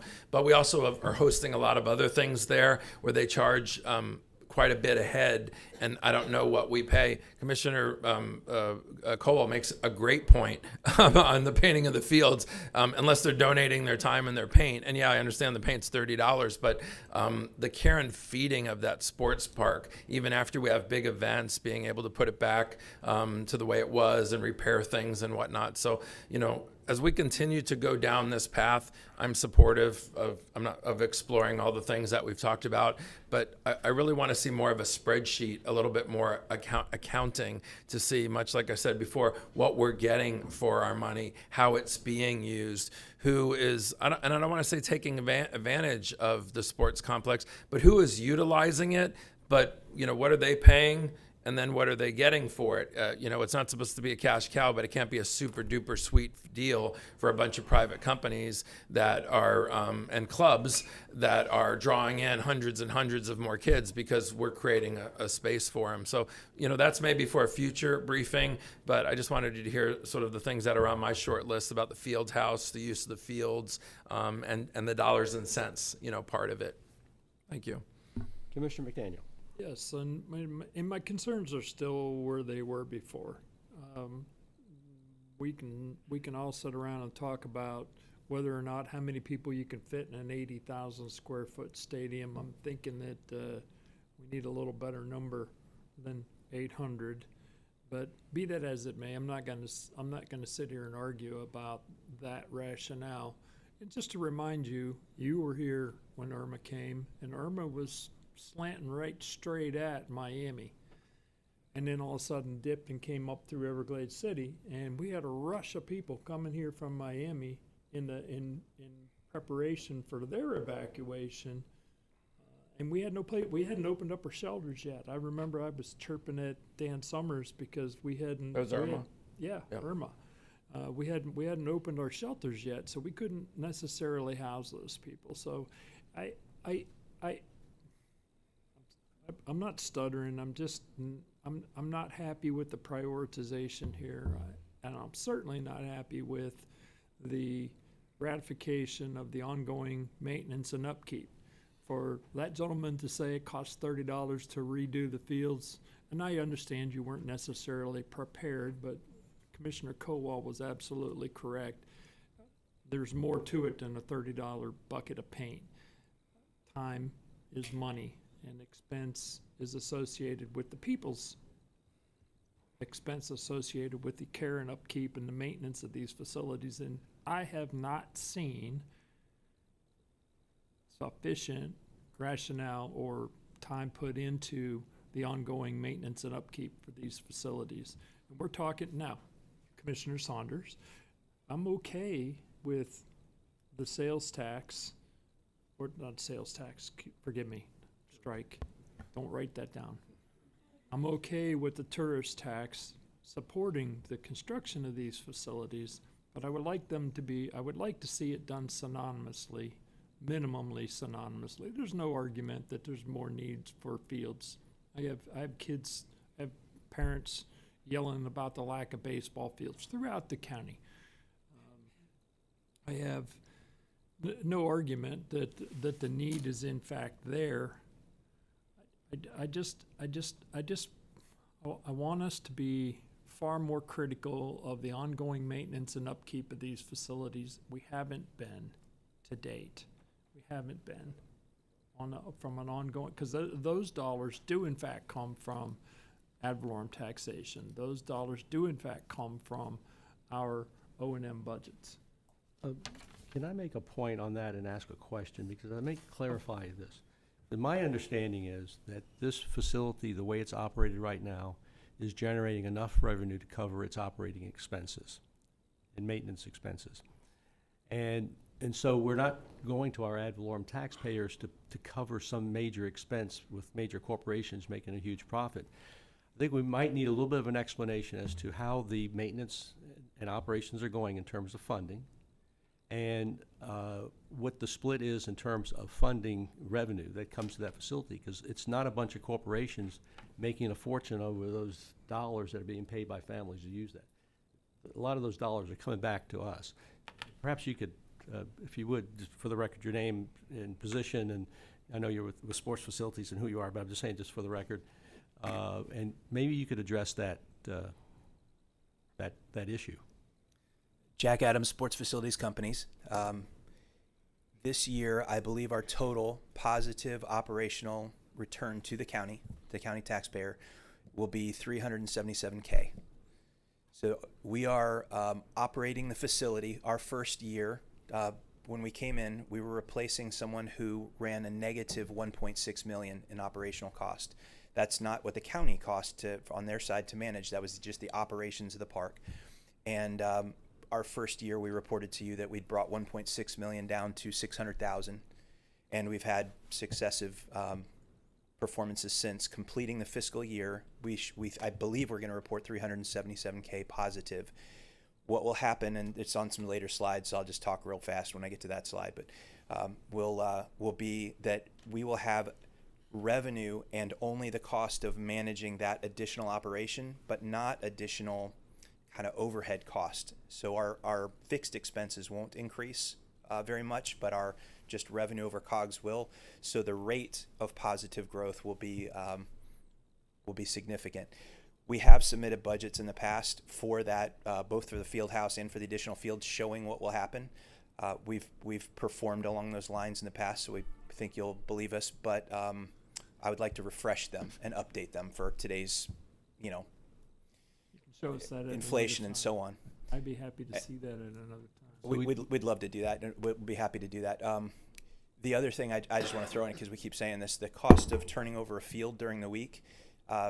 During the week, you wouldn't paint soccer lines. You would just put soccer kids on or baseball kids on back and forth. The only time you'd paint is for a tournament, when you want to have something a little more structured. So we're talking about getting those fields ready for play anyhow. It's really not a significant difference in cost.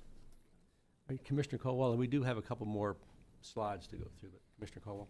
Thank you, Chairman. I just jumped Jay, though. Yeah. I just wanted to, Commissioner LaCosta, I just know, we had the meeting, and we all voted, to have the tax put on the tourism tax, the 1 penny or whatever it is, and for November's ballot. We had discussion then, and I was told, well, because I brought up some things about seasons and what sports, and just for Commissioner LaCastro, the field house, other than, we keep saying it's Category 5 shelter is something it could be used for, but in reality, it could be used for a lot of things. There's the number one and number 2 sport in high school, traveling sport, is volleyball and basketball, which are played inside field houses. I just want to hear that more. And then, of course, you have your sportsman shows, your boat shows, your home shows, conventions. All these things are held in these type of field houses. But when I mentioned that last time in the last meeting, I think somebody from the group here said that, well, those sports compete directly with our soccer team because they're, and baseball's not going to compete because it's in the summer. I went to soccer all summer. I don't know what's going on. We have a playoff game this Saturday, and kudos to FC Naples, first season, and we're going to be in the playoffs here. I went to games all summer long, so I don't know what they said so it's definitely going to directly compete with the soccer, baseball fields. Or I don't know if the indoor facility, from what I remember, most of my volleyball tournament years with my daughter was from January through March and April. So I don't think that is summer. So I just want to correct the record there, because I was kind of told that. And the reason for the baseball fields wouldn't compete with the soccer, which I know soccer's going all through the summer. So just go on the record. But there are many things a field house can be used for that are big revenue. Absolutely. Yep. Commissioner LaCastro. Let me just add to that. Agree 1,000%. Make that part of your presentation, okay? The average person I represent on Marco Island, okay, doesn't have kids in soccer and baseball. Some do, but they want to hear not that we're building a multi-million-dollar field house for the once every 5-year hurricane or the once every 1-year hurricane. That's a given.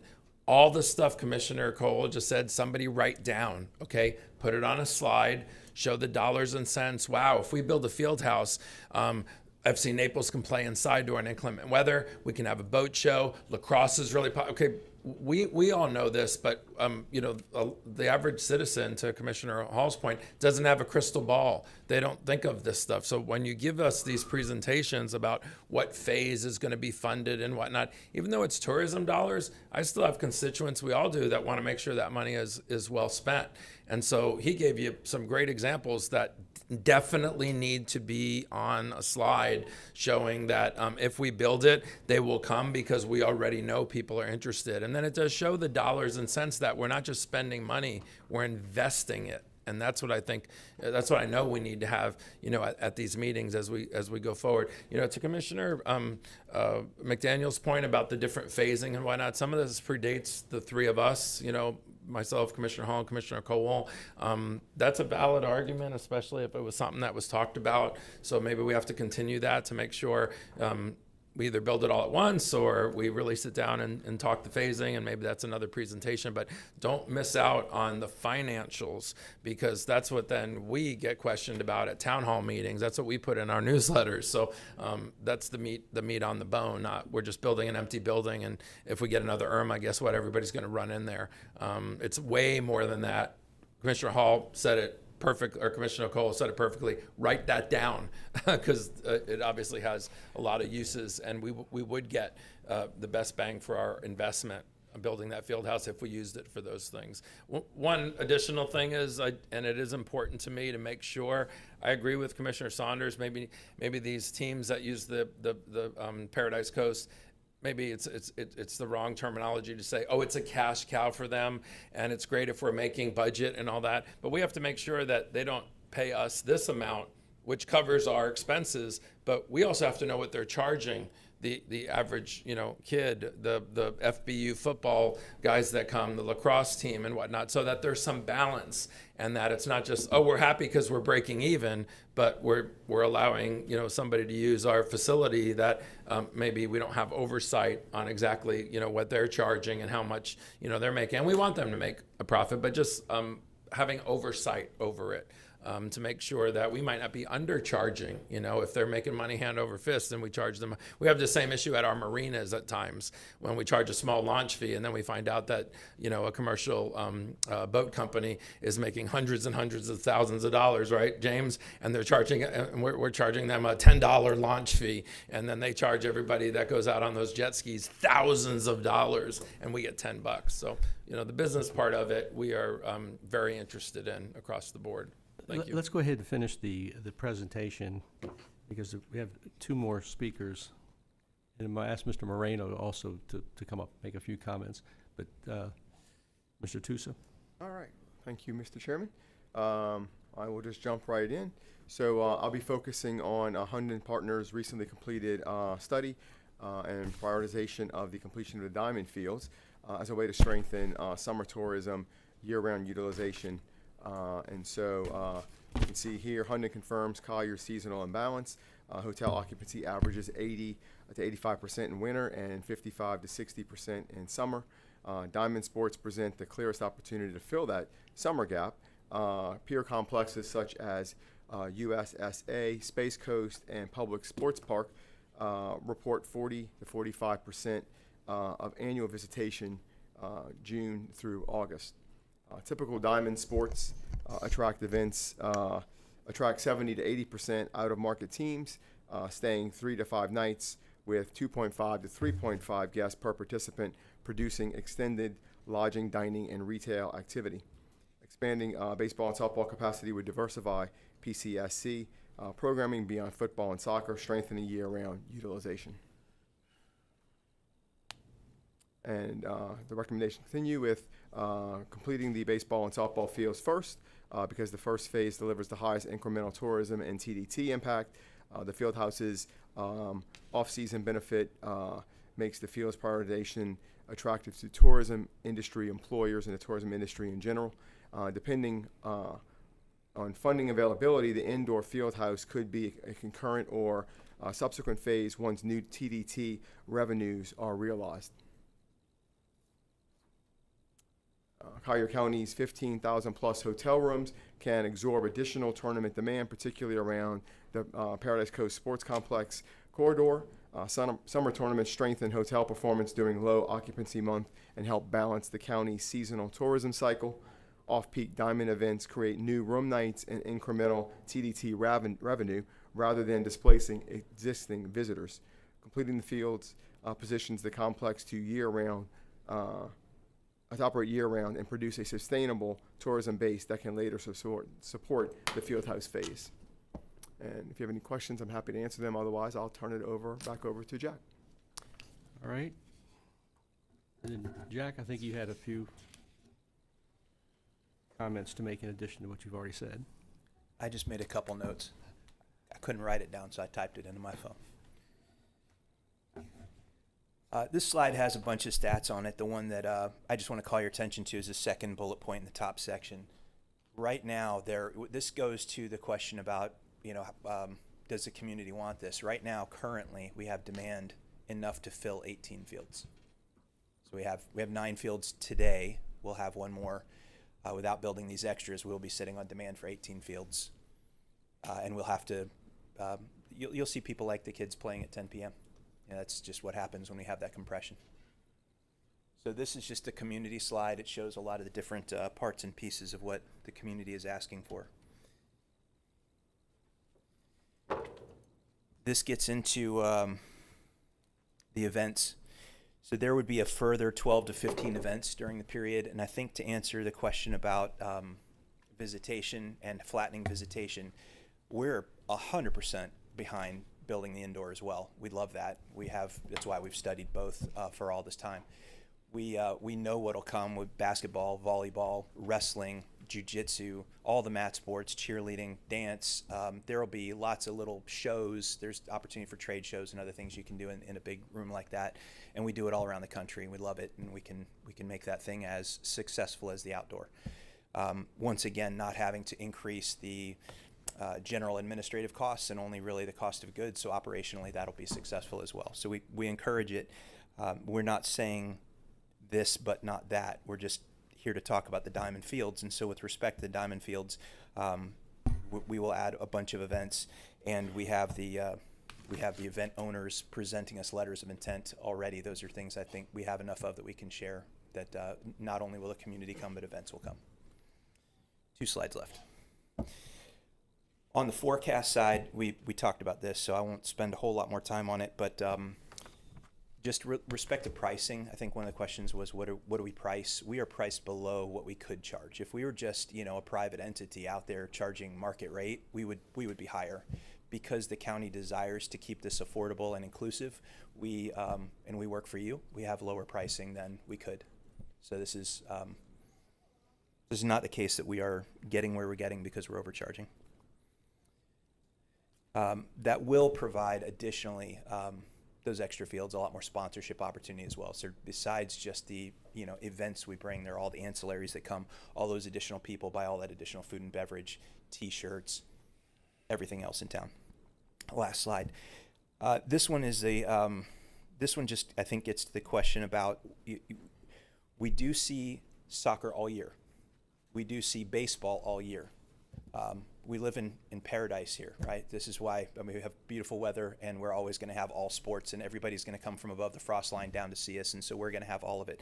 But if you just look at the visitation numbers, the indoor facilities are where the existing traffic is, which has, during the June to August months specifically, 17 to 25%, and it's 41 to 43 with the diamond facility. So it's not that there's not one or the other, it's just that there's more baseball accessible and that would fill us. And what we're talking about doing is reducing the compression so that everybody wants the same thing and people can't get in or they go late at night. I think we're thinking also about just the experience in town. We don't want the hotels to be, they're just gonna, their prices will go up if they're packed. And we want to see development. So we want to see right now, the good thing about Diamond Fields is they will fill rooms that are less full. And so it'll allow more dollars to go into those hotels and help them develop. Whereas just oversaturating existing hotels will push them potentially out of county into other spaces. So Commissioner McDaniel. Yes, just as a point of discussion for shelter capacities, it's 40 square feet per person on a general population and 80 square feet for special needs. So, and that's just round numbers, and we know there isn't a total of 80,000 square feet there, but it's easily twice the amount that was represented earlier on. My only other note that I have is some management issues with the prioritization. I don't like hearing about kids having to practice at 10 o'clock when somebody else is utilizing the fields when the kids should be. So I'd like to have a little discussion at some point, not today, but when I'm hearing that kids are utilizing these fields at 10 o'clock at night, that doesn't resonate well with me. So understood. If I gave that impression, I misspoke. It is all kids. We were talking about youth organization. There's not an adult organization pushing kids later. I understand, Jack, but the previous speaker spoke about her kids having to practice at 10 o'clock at night. That means somebody's using those fields at prime time when our kids need to be using it. And if in fact that is adults that are using it during that prime time, then they move them to the 10 o'clock at night and put our kids on that field. 100%. That's not the case. It's just that many kids. Got it. I assure you, it's not adult. It could be kids. so the kid. There are other kids that are taking up that prime time. There are that many kids that want to play. Gotcha. Okay. And we love it. We love seeing them not on yeah, screens. No we doubt. love them out touching grass. But there's just a lot of kids. Next time you come, bring that revenue against expenses discussion that you talked about earlier. That's really important to me. I know, especially. I think Commissioner LaCastro asked for it as well. So make sure we see some hard numbers on your operating expense. Delighted to do that, especially because we already did the work. So now we get to just refresh it, and it's not as hard. And brag about it. All right. Do we need to take a break, or are you okay for a little bit longer? All right. Then, Commissioner Kowal, you're lit up. Thank you, Chairman. Hey, the one slide you showed me, you said there was a demand right now for like 18 fields. Yeah, was that the second line of fall request? Now that 18 fields, that's from our local organizations. Yes. Yeah, that's the community slide. That's just community demand. Okay. So, but I understand you want to go out and find tournaments and bring people in too, right? So we do. We expect that to mostly be weekends. In the summer, it can be week-long tournaments. But however you look at it, there's enough local demand to fill our fields. And even if you didn't bring anyone in, we would always have them fields full. Is that what you're saying? Yes. So, but then when we do bring people in, then we still try don't have fields for our kids locally. Yes, sir. We try to prioritize weekends so that we meet. When we were hired, there were sort of three things we were asked to do. One is take care of the community, first and foremost. Second, reduce that subsidy. And third, bring in tourism, the reason the park was built. So we really try to balance those three. And one of the ways we've done that is to keep the events mostly on the weekend. That's not to say there's never events in the week and concerts and things like that happen during the week, but Fall Fest, Snow Fest, but a lot of that weekday stuff is community-based. And I know you had mentioned it, because I know in the original drawings, and we saw that one overview, and it showed that Phase 5, which I guess at one point was Phase 1, was the field house, and it sits to the left of the stadium itself, where there's that gravel parking lot now. If you're out there, it's a gravel right now parking lot, and we use that as overflow, or the staff uses that during the soccer games. I walk that place a lot, always thinking, and I don't know if that should be set in stone either, because in reality, I think if you actually put that field house where they call the warm-up field, which I've never seen a soul on it, it's on the right side of the stadium as you're looking down at the stadium. And in reality, it's actually a bigger footprint. And then that gravel parking lot could probably be parking for the stadium with the true entrance into the stadium, because that's where our emergency tunnel comes out.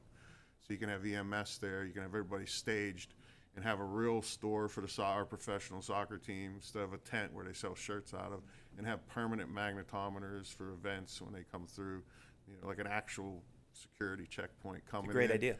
And then in the warm-up field, then you can double down on that building and you can put suites on the side facing the field and cantilever it over our grass area and have some seating and sell more boxes to watch the soccer games when they are going on, and then have the field itself. And you already have parking going on. Phase 3 is putting a new parking lot right on the other side of that field as we speak. Just saying. I do a lot of walking around out there. I love that idea. The original concept for that space was a playground and some of the things just to keep the kids active that were, you know, not playing right now, or the other siblings and so on. It really wasn't developed. That was one of the kind of later phase things. It wasn't finished out. There have been some ideas along the way, like a natural grass field, which would attract some more pro level type play. I love the idea of the field house because of all the kind of, because I know right now, like if somebody gets injured, they got to walk them through that tunnel and like bring them all the way around. Where like if we have to evacuate them through a helicopter or something, they got to land in that other field. That's a long trip around the field to get somebody out of there. And if we had that particular designated, you know, as like a first aid station, bring them out and everything right there, centrally located on that side of the stadium. I'm just saying. I know I'm getting off track here, Commissioner, but boy, throwing things out. All right, Commissioner Hall. Then we'll Thank you, Chairman. wrap things up here. Jack, I appreciate your demeanor Thank and you, your sir. candidness and your honesty. I don't feel like I'm being sold at all, and I just want you to know I appreciate it. Thank I you, do sir. have a question. I guess this decision is going to it's going to help me if I know how much, and it's probably in there somewhere. I just missed it. How much is the field house to build? 40 to 50 million. 40 to 50? I think it's more like 50 to 60 now, but yeah. All right, Mr. we'll Mullins just call has it some 50 million. How much does it cost for the diamonds? My understanding is it's going to be about the same. Okay. Again, for the record, John Mullinger, Director of Communications, Government and Public Affairs, and the preliminary estimates, and I'm going to call this advanced napkin math. The project managers over at facilities have sat down and gone through these items and tried to estimate with a pretty wide range of room for error, given the fluctuations in pricing, et cetera, time that it would take to actually construct the fields. They are estimating right now that the fields would cost between $50 and $90 million, and that the field house would be between $45 and $70 million. Now, just for clarification, because that's a lot of money for a ball field, Mm-hmm. but there's more to it Yes. than ball fields. There's bathroom facilities, there's shelter facilities for storms and for Parking, marketplace. There are several other structures associated with the field construction. My understanding is that the fields would probably cost somewhere around $5 to $6 million each just for the fields, not for everything else. $5 million each to build a baseball diamond? Stadium. Unique Services will do that for $3.5 million. Now, I guess if the conversation we're having is to do something to fill the summer gap and to increase tourism during the summer while we're on, then it's obvious, since the costs are the same, that the diamonds would be that's the thing that's going to meet that need. So if that's what our need is and that's what our want is, then that's the obvious answer to me. I want the field house. I think the field house will offer, just like Commissioner Cowell, Commissioner McDaniel said, it's going to offer storm protection. It's also going to offer us things that we can, feel that we can't put in an outdoor field. So whatever we do, which is fine with me, I want the tourism funds to pay for it. And I do not want to get the cart before the horse. I'd like to have the money in the bank and then build it and pay for it as we go. I'm ready for a break. Mr. McDaniel. Yes, I'm flabbergasted with that spread in costs associated with this. That to me is unacceptable.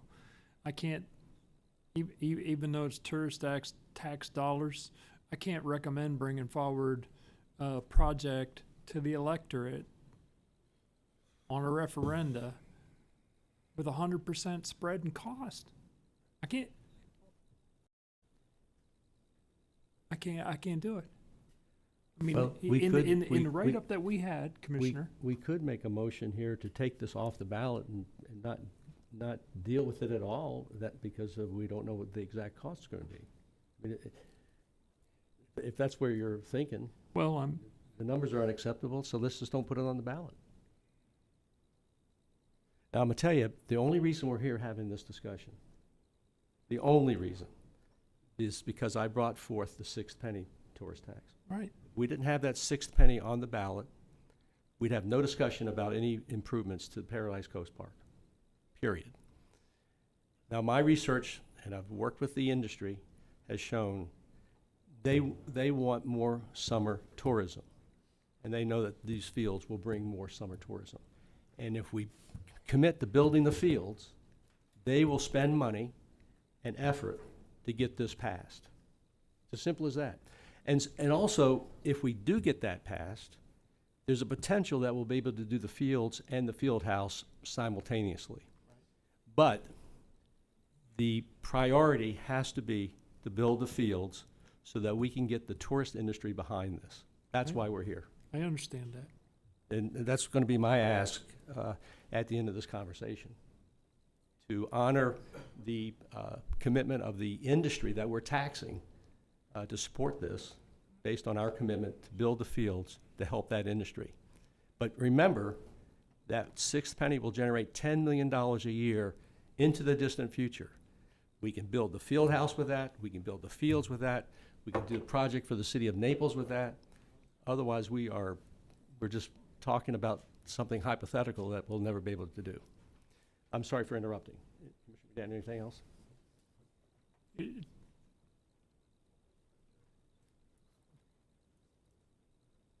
You're not, you didn't interrupt me. I mean, I understand your passion. I understand your rationale. I just, when you say 90 million out loud, it becomes 90 million. And that's only for one of the 2 entities that are coming forward. And that's what scares me. I mean, sure, $10 million a year and an additional TDT tax goes on in perpetuity. I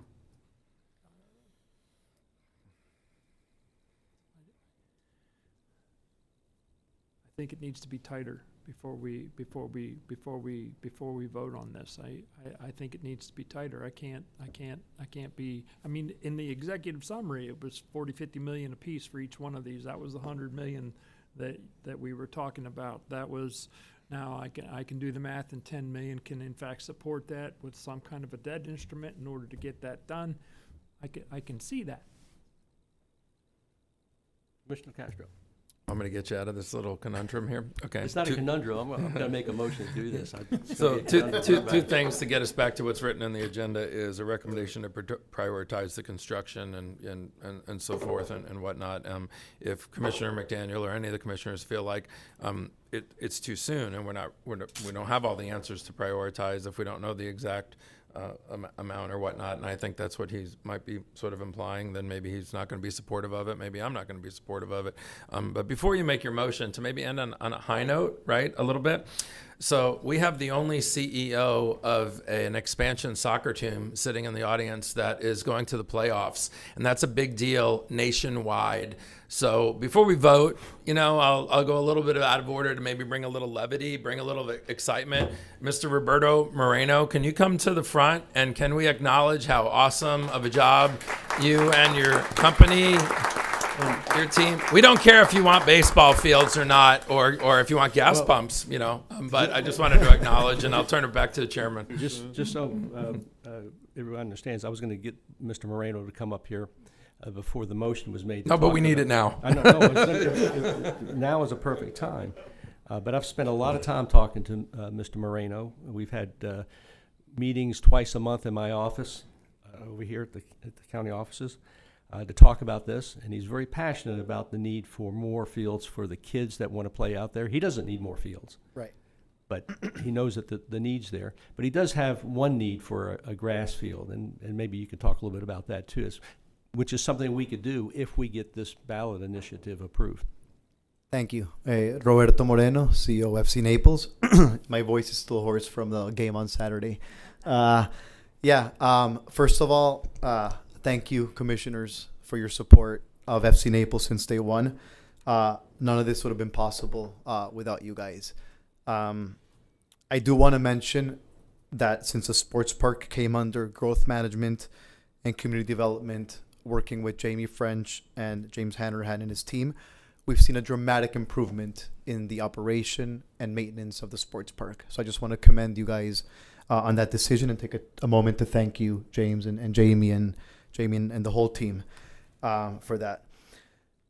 Look, FC Naples has brought excitement and community pride like never before, right? We see kids, adults, everybody wearing FC Naples gears at the games, out in the public. And this has no doubt changed the perception and the conversation of the sports park, right? Before FC Naples, the conversation was, why did we do that? What's going on here? And now I think we all understand why this was built, right? So FC Naples has brought that excitement, has brought that notoriety.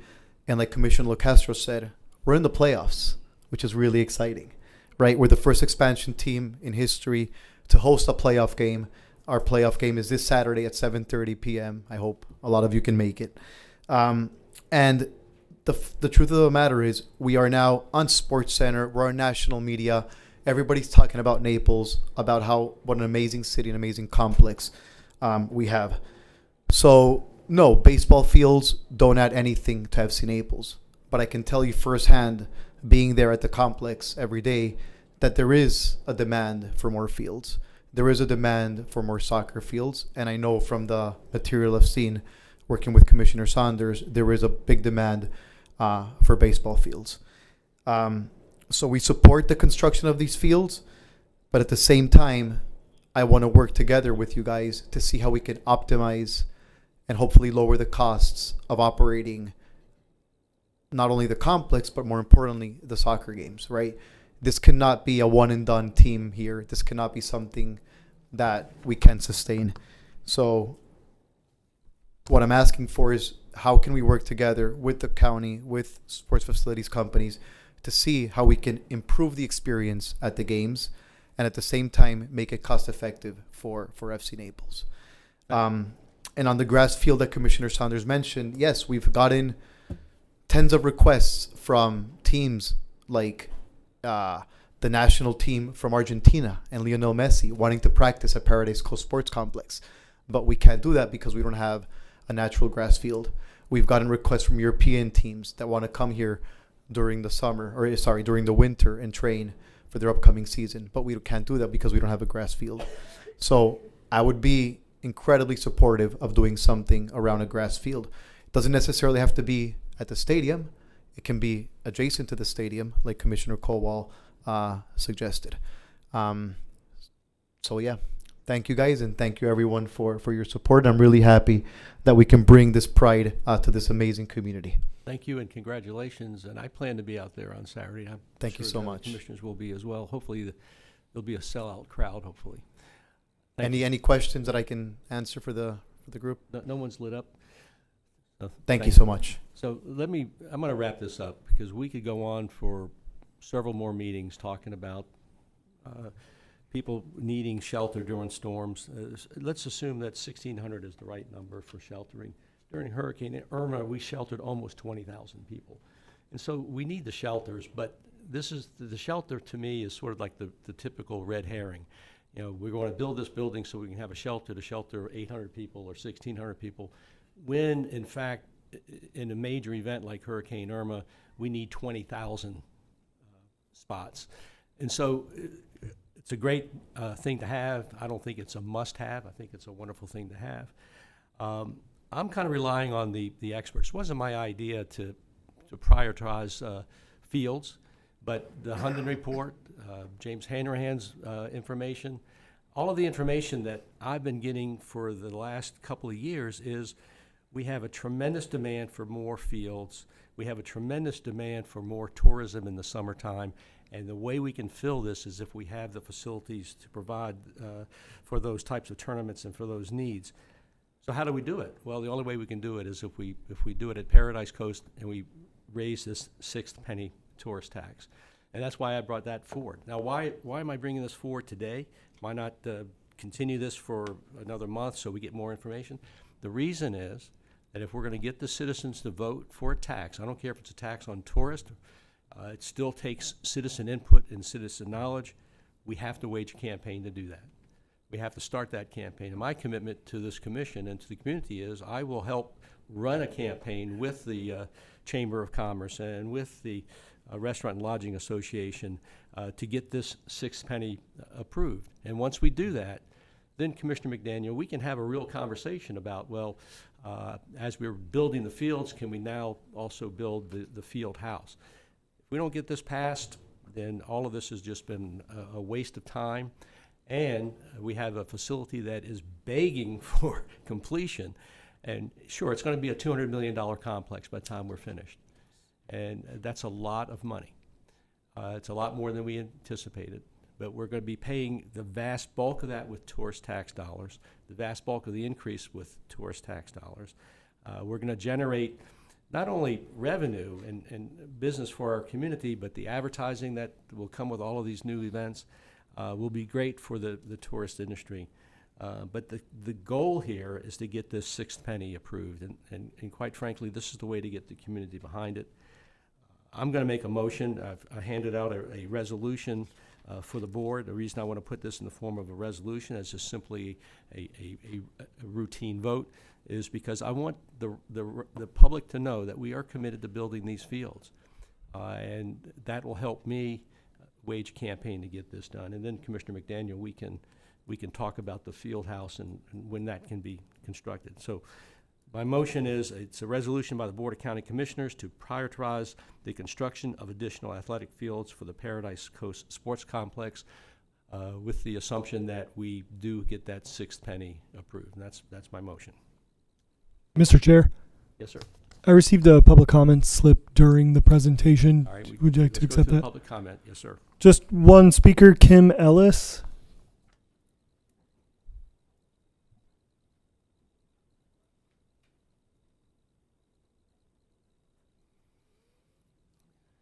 Good morning.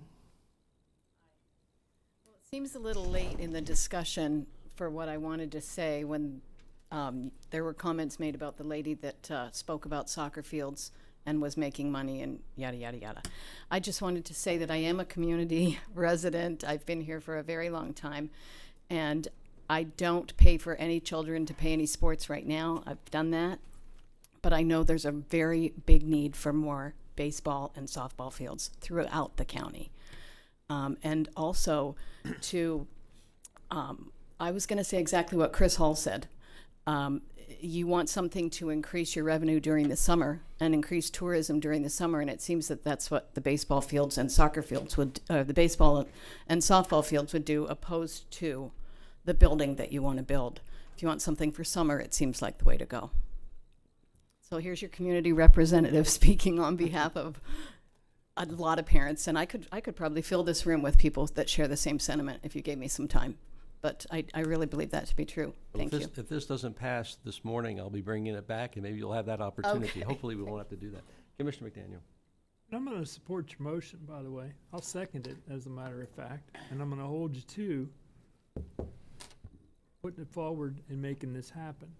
I want to tighten up on the expenses.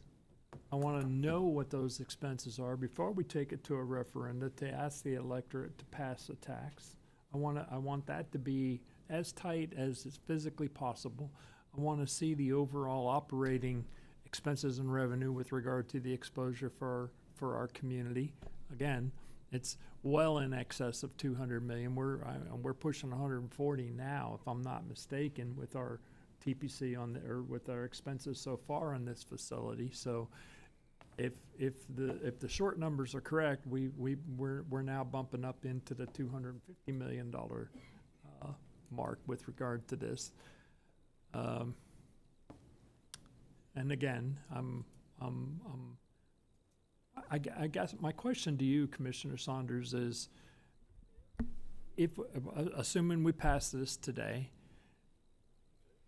at what stage do we stop it if things get out of hand? Well, we can call off an election all the way until September, October. For the referendum, not for the election itself, but for Yeah, the for referendum. the referendum, we could cancel a referendum all the way up until the date of the referendum, I believe. The ballots would be printed, so it would still appear on the ballot, but we could cancel that So at any time. In the event that these costs become extraordinary and exorbitant, and we're not seeing what's been represented to us today, we can stop this initiative next year. Absolutely. Okay. All right, we have a motion and a second. I'm going to call the vote before there's a change of heart on the second. What do you say? I was going to All tell in you I was favor? going to support you in there. Commissioner Gola? I was going to tell you I'm going to support you in this motion, but I want a commitment from the staff and everybody else up here. If it comes to the point where we do have an opportunity or possibility to have both projects moving in the right direction, that we look at, because I brought the whole field house thing up and use the category 5 thing as a funding to help us fund it, not so much use taxpayer dollars, not so much using tourism dollars, but seeking federal grant money or federal dollars, state dollars for a facility that can house tri-county people when there's a time of a crisis and evacuation, to offset that price, to build the field house. So I want a commitment from us and the staff that we will research that and see if there is monies out there. And then in reality, we get it built with somebody else's dollars, and then we profit from it by putting all these other things, and even got indoor pickleball. You know how many times I'm asked to put an indoor pickleball place in this county on a daily basis? So, I mean, that would generate tons of money. We bring, 50, 60,000 people a year in just for that week over at East Naples Park, and you can contest that. You know what it's like there from around the world. You imagine we had an 80 to 100,000 square foot facility. We can have an indoor during the summer. That would bring a ton of money. So I'm just saying, I just want a commitment. Thank All you. right, we have a motion and a second. Is there any further discussion? Seeing none, all in favor signify by saying aye. Aye. All opposed, it passes unanimously. I want to thank the board for that. This was an interesting conversation, and I really appreciate, I was hoping to get a unanimous vote. I really was, because I think it's the right thing to do. So I appreciate it. We'll take a break till 11:30. Thank you. It cost me lunch.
We still have quite a bit of business to do today.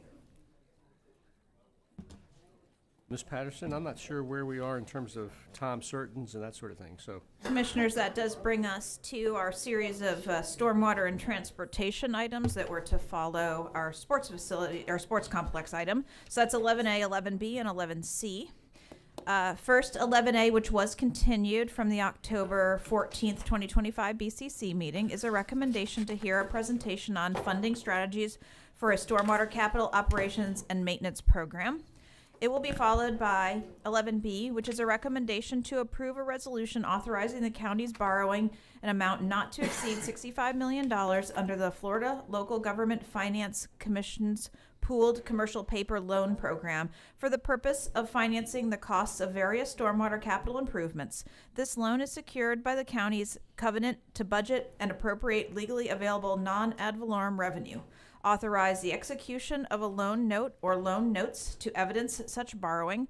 Authorize the execution and delivery of other such documents as may be necessary to effect such borrowing, and authorize all necessary budget amendments.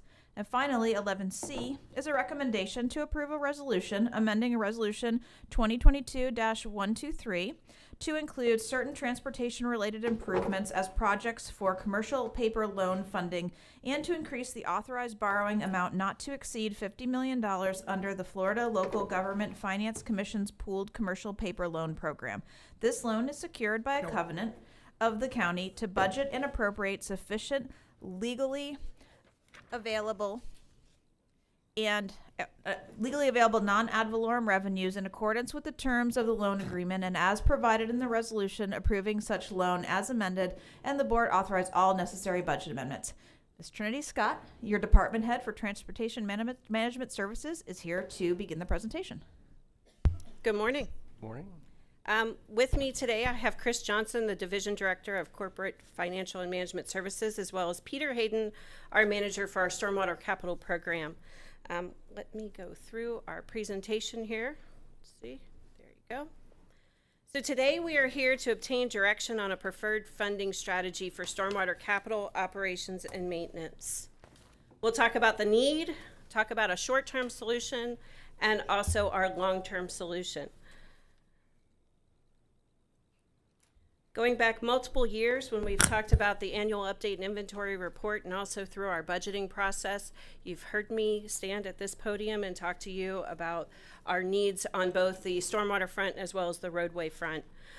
So just a little background, we have many miles of major canals that we maintain and 87 major water control structures, 370 miles of pipes, 687 miles of roadside swales that must be maintained for our stormwater infrastructure. Our current funding sources are general fund and unincorporated area general fund. Much of our infrastructure is underground, so we don't know what we don't know, but we are doing a proactive clean view and repair program where we are looking at our underground infrastructure on a more regular basis and identifying those needs. We have multiple assets that are degrading at once due to clustered build times. Much of our county was built all at the same time, so a lot of that infrastructure is aging out all at the same time. As well as bringing on new assets, that means more maintenance needs. For example, we have the Carson Road Stormwater Pond out in the Immokalee area and Vanderbilt Beach Road Extension, which if folks have been out there, many of them say it's a stormwater project with some pavement on it. Amy likes that, by the way, that yay, stormwater. So as delineated in our budget discussion in our annual update and inventory report, over the next 5 years, we are showing a deficit of approximately $305 million for our stormwater needs. And in fiscal year 26, we have a need of $64.25 million. Many of our capital projects are synced with our local utility providers because if our utility providers are out tearing up the road, we want to be able to put it back in one piece with our stormwater infrastructure as well as our utility and replacing that pavement all at the same time. So coordination is necessary. We also have a lot of other as I stated, aging infrastructure projects, many of which we've already put out to bid in anticipation of some funding opportunities, so we can start those projects shortly, because as you know, constructing stormwater in rainy season is a little bit more challenging, so we like to get as much done as we can during dry season. So our short-term solution, which we'll be talking about in our next agenda item, is to increase our commercial paper-backed line of credit to accommodate anticipated capital needs. So it's more of a borrowing when we need it, kind of like a construction loan. But our long-term solutions that we'll get into, and this is what the crux of this agenda item is today, is to talk about providing some direction to the staff so that we can go back, do more research, find out what is something that may be palatable to the board, and bring back a long-term funding strategy for stormwater. The options that we have come up with are delineated, and we'll go through them rather quickly.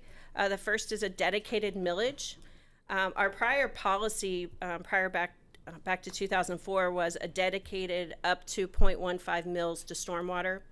It's based on property values. At our current countywide taxable value, that would bring in about $24.7 million.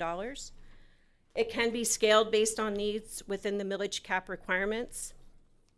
I would say that it's a vulnerable funding source because, as I delineated in my first bullet point, it was dedicated up to 0.15 mils previously, and then over time was reduced. In addition, a municipal services taxing unit could be implemented with limited to specific geographic areas. It could create some funding gaps for watershed-wide improvements. Once again, MSTUs can be scaled based on needs within our millage cap requirements. An MSTU can be implemented by the board with your vote, but in order to be able to bond those revenues, it would require a referendum. So I just note that.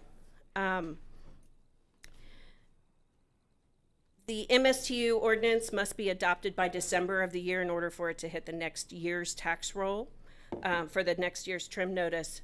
And based on our Department of Revenue forms, to actually levy the tax, it would require a unanimous vote. We just went through that with our unpaved roads MSTU. Another option would be a sales surtax, which reduces the overall burden to the individual property owners as visitors and tourists would contribute. Our prior sales surtax at 1 cent provided $520.9 million to the board for specific projects. That does require a referendum. A stormwater utility is also an option. The board did go through this exercise many years ago. This is a direct service to fee nexus. It does provide some rate setting flexibility. It can support revenue bonds. It does take a study so that you can justify the rates that you would be implementing. And the implementation can be complex, but we have gone through this previously. And lastly, the electric franchise fee, which is no direct service nexus to a stormwater project, if you will, and federal and state regulations could impose caps or limitations. There would be competition for other needs, limited funding for stormwater initiatives, but it can be implemented rather quickly. So we're here today to get your input so that we can get some direction and get back to pulling some more information together for the board so that we can try to have a stable, sustainable funding source for stormwater capital operations and maintenance programs. Commissioner McDaniel. Yes, thank you, Mr. Chair. Go to the slide where you have all of our options up on one page. And those were nice definitions. I think we all know what those are. I'm terribly intimate with this entire endeavor. And I would like to say to my colleagues right now, we can whack the electric franchise fee. Yeah. I have no intention of ever implementing that. I don't really care about MSTU. Nope. I don't really care about a dedicated millage. We tried that once, and that's what created a $250+ million deficit that we've incurred because somebody chose to not oblige that dedicated millage rate and started whacking the stormwater because nobody was looking. So I am not in favor of a sales tax. I haven't ever been. Didn't support the last one. Probably won't support the next one. That leaves stormwater utility. The last stormwater utility that was brought forward was an absolute debacle. I was quoted in the Naples Daily News before they started hating me as calling it the first time I've ever seen the word tax spelled F-E-E. Now, did anybody find out, as I asked yesterday, how many taxable properties there are available in Collier County? Not yet, sir, but we will get you that answer. Okay. I proposed, when I looked at the last debacle that was brought forward on a stormwater utility, there was plus minus 200,000 taxable property ID numbers in the entire county. And I proposed a very, relatively speaking, simple mechanism for a stormwater utility that even I could understand. And it was a fixed fee, fixed for, I think I set it up for a total of a 20-year process, fixed for 10 years with a 5% increase at the 10-year mark, so the taxpayers knew what was going on. I proposed a $50 fee annually for apartments and condos. I proposed a $100 fee for single-family homes. I proposed a $1,000 fee for commercial properties. That in total accumulated about 22, and I'm dealing with 6-year-old numbers here, so forgive me if I'm not exact, but that in total generated about $22 to $25 million a year. It was a bondable. It created as a non-ad valorem assessment, and if we did that, so that it stayed rate neutral for our tax base, we did a commensurate ad valorem reduction for that amount of money. So because we're raising taxes over here, calling it a fee, and reduce an ad valorem over here, so we stay at revenue neutral for our tax base. That created a non-ad valorem assessment. It was bondable. We had then the borrowability of the money that we needed when we needed it as we go. And so that's the proposition that I like the best of all of these. That's something that I can easily explain to the electorate. It's fixed for 10 years. You have a known increase in revenue that comes at the next 10 years, and it's a net equal for our tax base.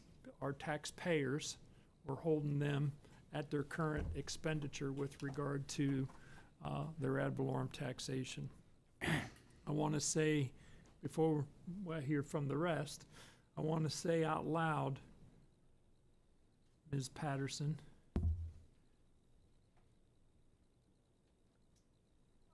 I am disappointed that we are as far behind as we are with knowing the useful life of our assets. I was instrumental in creating the 301 fund, the Capital Asset Replacement and Maintenance Fund. We never had one before. And I was told 5 years ago when I created that fund that those actuarials were going on. That's the estimation of the useful life of your assets. You got a 50-year building with a 20-year roof and 10-year windows and 2-year paint and 1-year parking lot. It tells you what you got to put away each year to fix, repair, and ultimately replace that asset. I really want it stepped up so that we have a better handle on our total amount of, and I'm not chirping at you, I'm just saying this out loud. I was misled and told that those actuarials were being done, that database was being created by our utilities, that the entire facilities department that houses the $2 billion plus worth of assets that Collier County has was over in utilities, the only department that has an asset program for us to be able to determine the useful life, and for us to be able to then learn and know how much we have to put away each year. So I want that stepped up while we're having these discussions as to how we're going to fund these deficits that we have incurred because of prior decision makers spending money on pretty and glitty and not taking care of this, especially the life-sustaining infrastructure that we currently have. Sermon's over. Commissioner Hall. Thank you, Chairman. I totally concur with Commissioner McDaniel's assessment on keeping up. He called me McDaniels. Yes, you did. I said McDaniel. Oh. There's a lisp. Oh, go ahead. Let me correct that, Terry. Commissioner McDaniels. Yeah, there we go.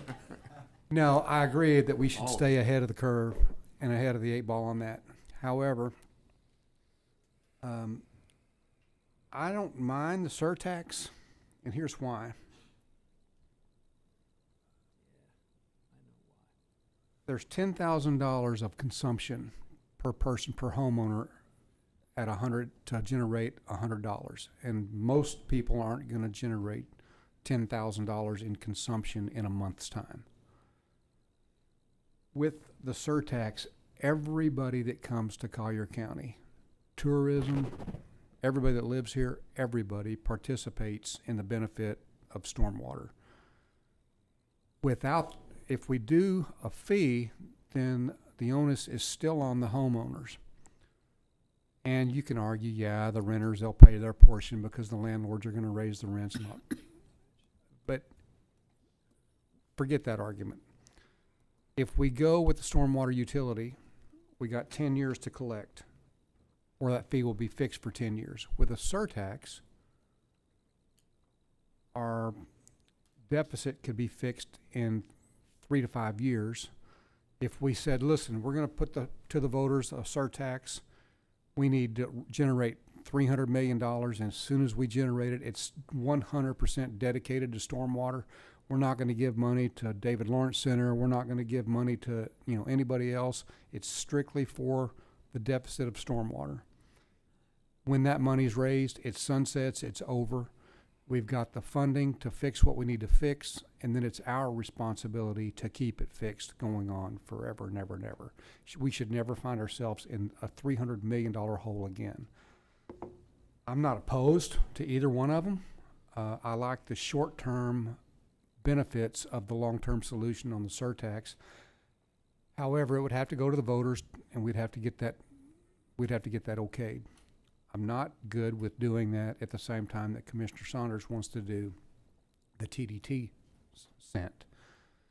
I don't think it's hard to differentiate both of those when you go to the general public in an election. They're like me before I had this job. I just didn't pay that much attention. So we have a short-term thing of fiscal year 26 and 27 that we could borrow money to get started. We could bring to the voters in the next election, which would be 2028 for the surtax. And when that implements, then we got 3 to 5 years from there. In the meantime, we can function on our, I like the term borrowability, but we can do that. That's what borrowing money's for. Good debt is when other people pay it back. Bad debt is when you do. So with either one, I'm fine. I'm not good with the dedicated millage or the electric fee or the MSTU. So, Commissioner Castro. I think Trinity put a whole bunch of things on here that she knew we wouldn't like to zero us in on the one. She's not dumb or stupid, right? She's like, they're not going to like half of these. You know what I want to know from you? Because a big thing that I really value is looking at past history and not repeating poor history. So you said, hey, we did something similar to like this, and it was a huge debacle, and I think it predates some of us. Yes. What I want to know in detail, because this is the meeting to do it, you know, give us maybe the short version, but don't leave out anything, because if we're about to charge through this again, I'd love to be educated on why the debacle, what was done wrong that you thought was going to be done a certain way, because I assume that's probably what it was. You know, you were excited about, hey, I think this is the way forward, and then I was greatly disappointed at the debacle. Can you sum that up for us for our own, you know, education here, because it's important if we're going down the same or a similar road? A brief history lesson. The ad valorem revenues started to go down in 07. They went down all the way through 12, and the economy started to go back up, and the ad valorem revenues started to go back up. Well, when the revenues were going down, an easy place to go to get money to support the ongoing operations was in stormwater. Who looks at stormwater besides her? Me now, sir. No, and her. And so nobody was looking, and the original dedicated amount was $20 million. Somebody moved it to 15. Nobody said anything. Then they went to 10, and nobody said anything. All of a sudden, it got to 5. And then over a 10-year period, you whack a $20 million appropriation by $10 million a year. Boom, you got $300 million in deficit. Nobody was looking, and so previous administration, previous decision makers' answer was to create a stormwater utility, spent $500,000 of the taxpayers' money to do a great big study, and ask our folks at the East of 951 Horizon Study Committee this afternoon how that worked out for the people in the East. It was an absolute debacle. I mean, tens of thousands of dollars was being charged. They were going to propose a charge of $30,000 a year to First Baptist on Livingston Road through this study. So, a fixed utility is discernible. It's bondable. It allows and if we do it so that it's a net even for the taxpayer, which we've really been working hard to reduce the exposure for our constituents. If we do it as a net even, you move it over here to utility, it's dedicated to stormwater, fixing, repairing, and replacing the capital assets, and then it's a net even to our tax base at the same time. So as a follow-up, when that money was being creatively moved around, I'll just say, it didn't need commissioner approval. It was stuff that was found out after the fact. It got approval by the commission, but there were not people that were actually on the board that were actually looking at those things. The budgets are generated by our staff. We all know how that process works. And our staff brings those things to the board, and then it in fact got approved. But how thick's our budget page? Right. Our budget book's like this, and I've read it, but not many do. It was hard to catch. And so it was all done legally. There was nothing illegal that was in fact done. I just don't want to go down that rabbit hole again, and so. Sales tax, Commissioner Hall. Forgive me, you asked me a question, I answered it. I don't want to go on. I'll wait for him to recognize me on my thing with regard to. Did that answer your question? Did. Okay. Commissioner Colwell. Thank you, Chairman. Yeah, I looked at all these options too, and I think along with my colleagues here, I think I narrowed it down to the two, the surtax and the stormwater utility. Just first touch on the stormwater utility, and I'm trying to wrap my head around how do you implement things of that nature, because there's a lot of moving parts. There's not, like Commissioner McDaniel said, he threw out some numbers like commercial 1,000, house 100, this, all these different numbers. But when you really break it down, like you go to like how many gated communities we have that are private here in Collier County that pay for their own stormwater, their own roads, their own said ponds, and stormwater management ponds and stuff like that. So is there a fair playing field when they're paying that upfront cost and they maintain that already within their own, fees they pay as association to live there? I mean, I understand eventually it'll make it out to our larger, canals and stuff like that, but it's a lot different than somebody living on a public road where we're 100% responsible for that infrastructure compared to a community like that. So in a way, there's figuring that out, and what makes it fair to me just seems like a lot more than we really need. The surtax, we saw it work in the past. We had the surtax that we had a 5-year sunset, or was it 520 some million?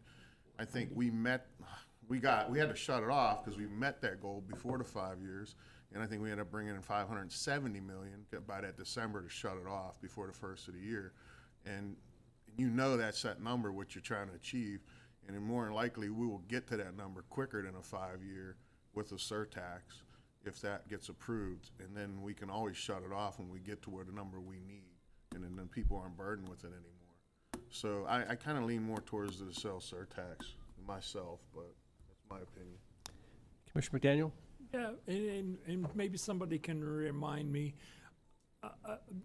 The only reason I'd lean in on a sales tax would be a portion of that, and I can't remember if it's 70-30, 30%'s paid by residents and 70 by the tourist population, or 30. There's a percentage of that revenue that comes from the sales tax that's paid by outside residents. Yeah, at that time, it was estimated that about 35% came from visitors. Visitors, okay, so it's 30. It was 30-70 in my brain. So, And then it was also so 30% of that revenue that we need to support this deficit comes from outside visitors who do in fact utilize our infrastructure, stormwater, so on and so forth.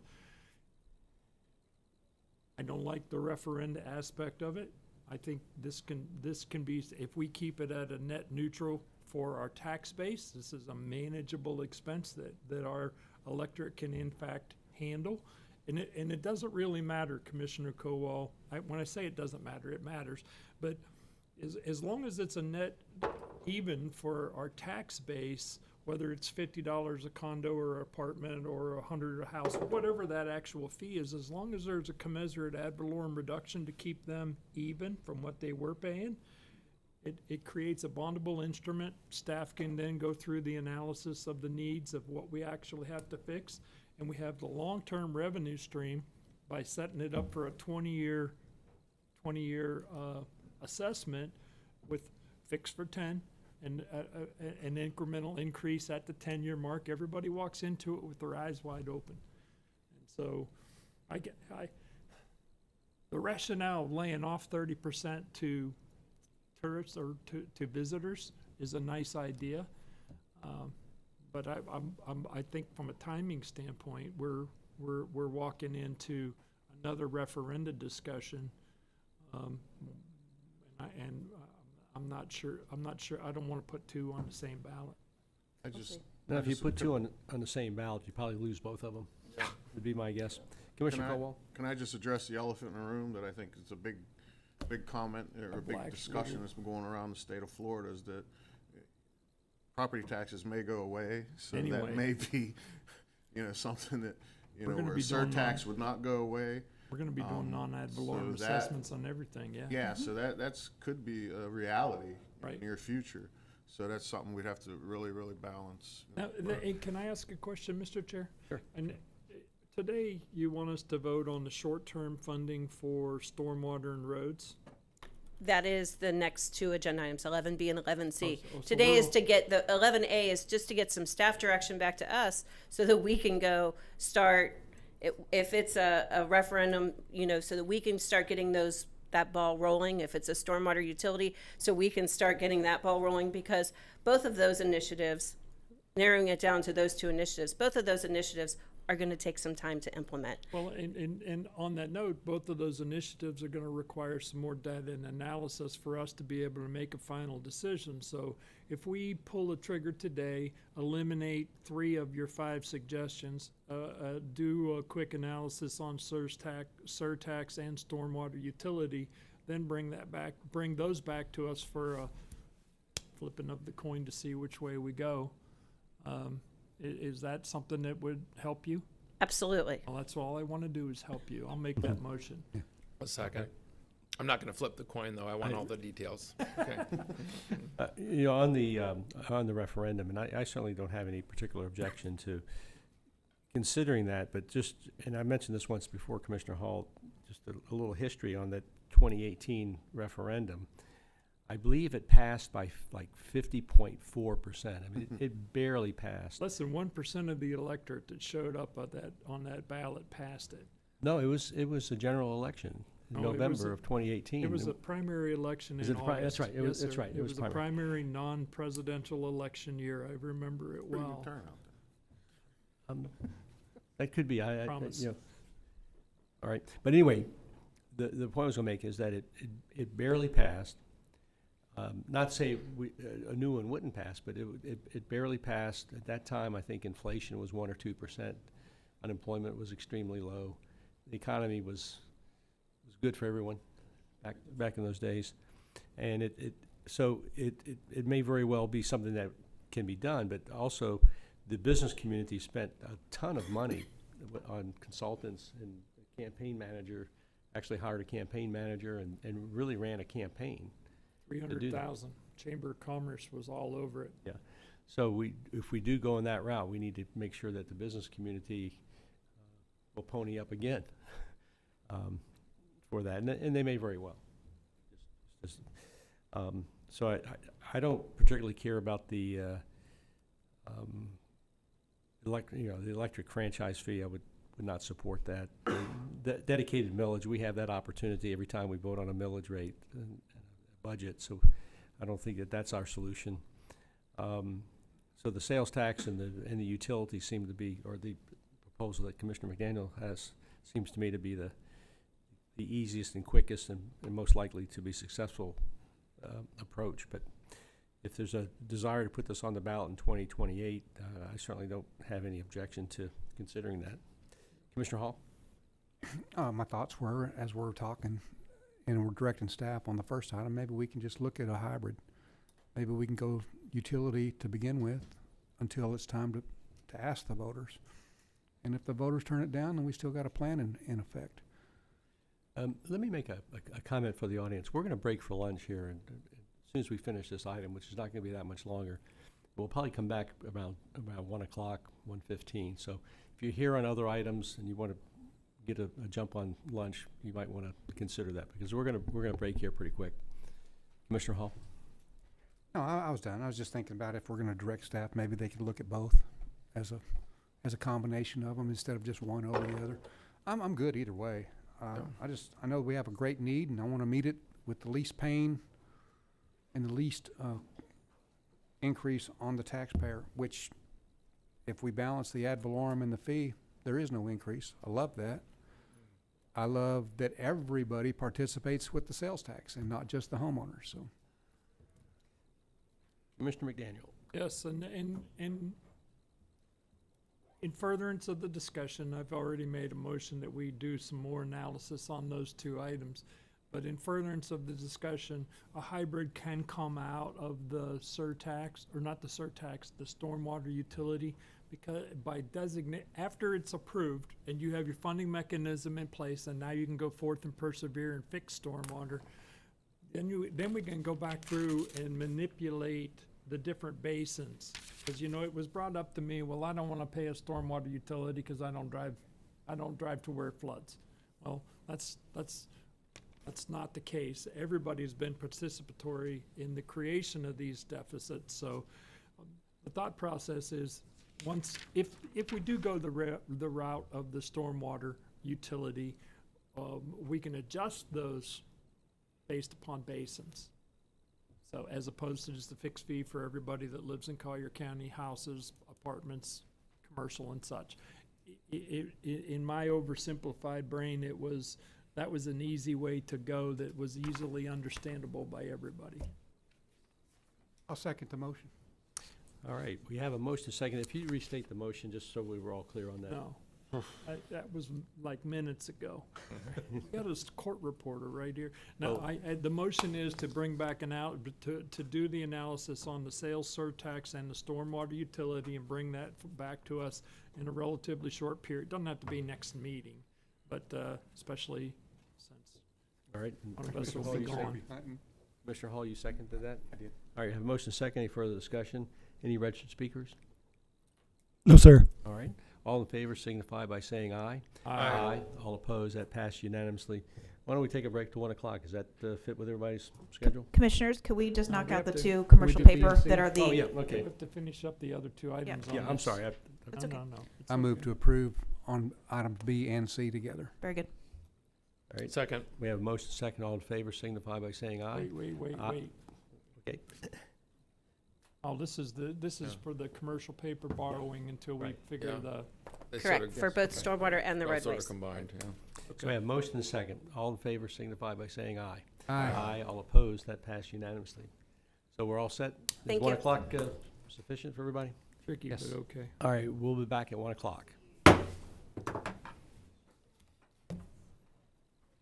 To my office.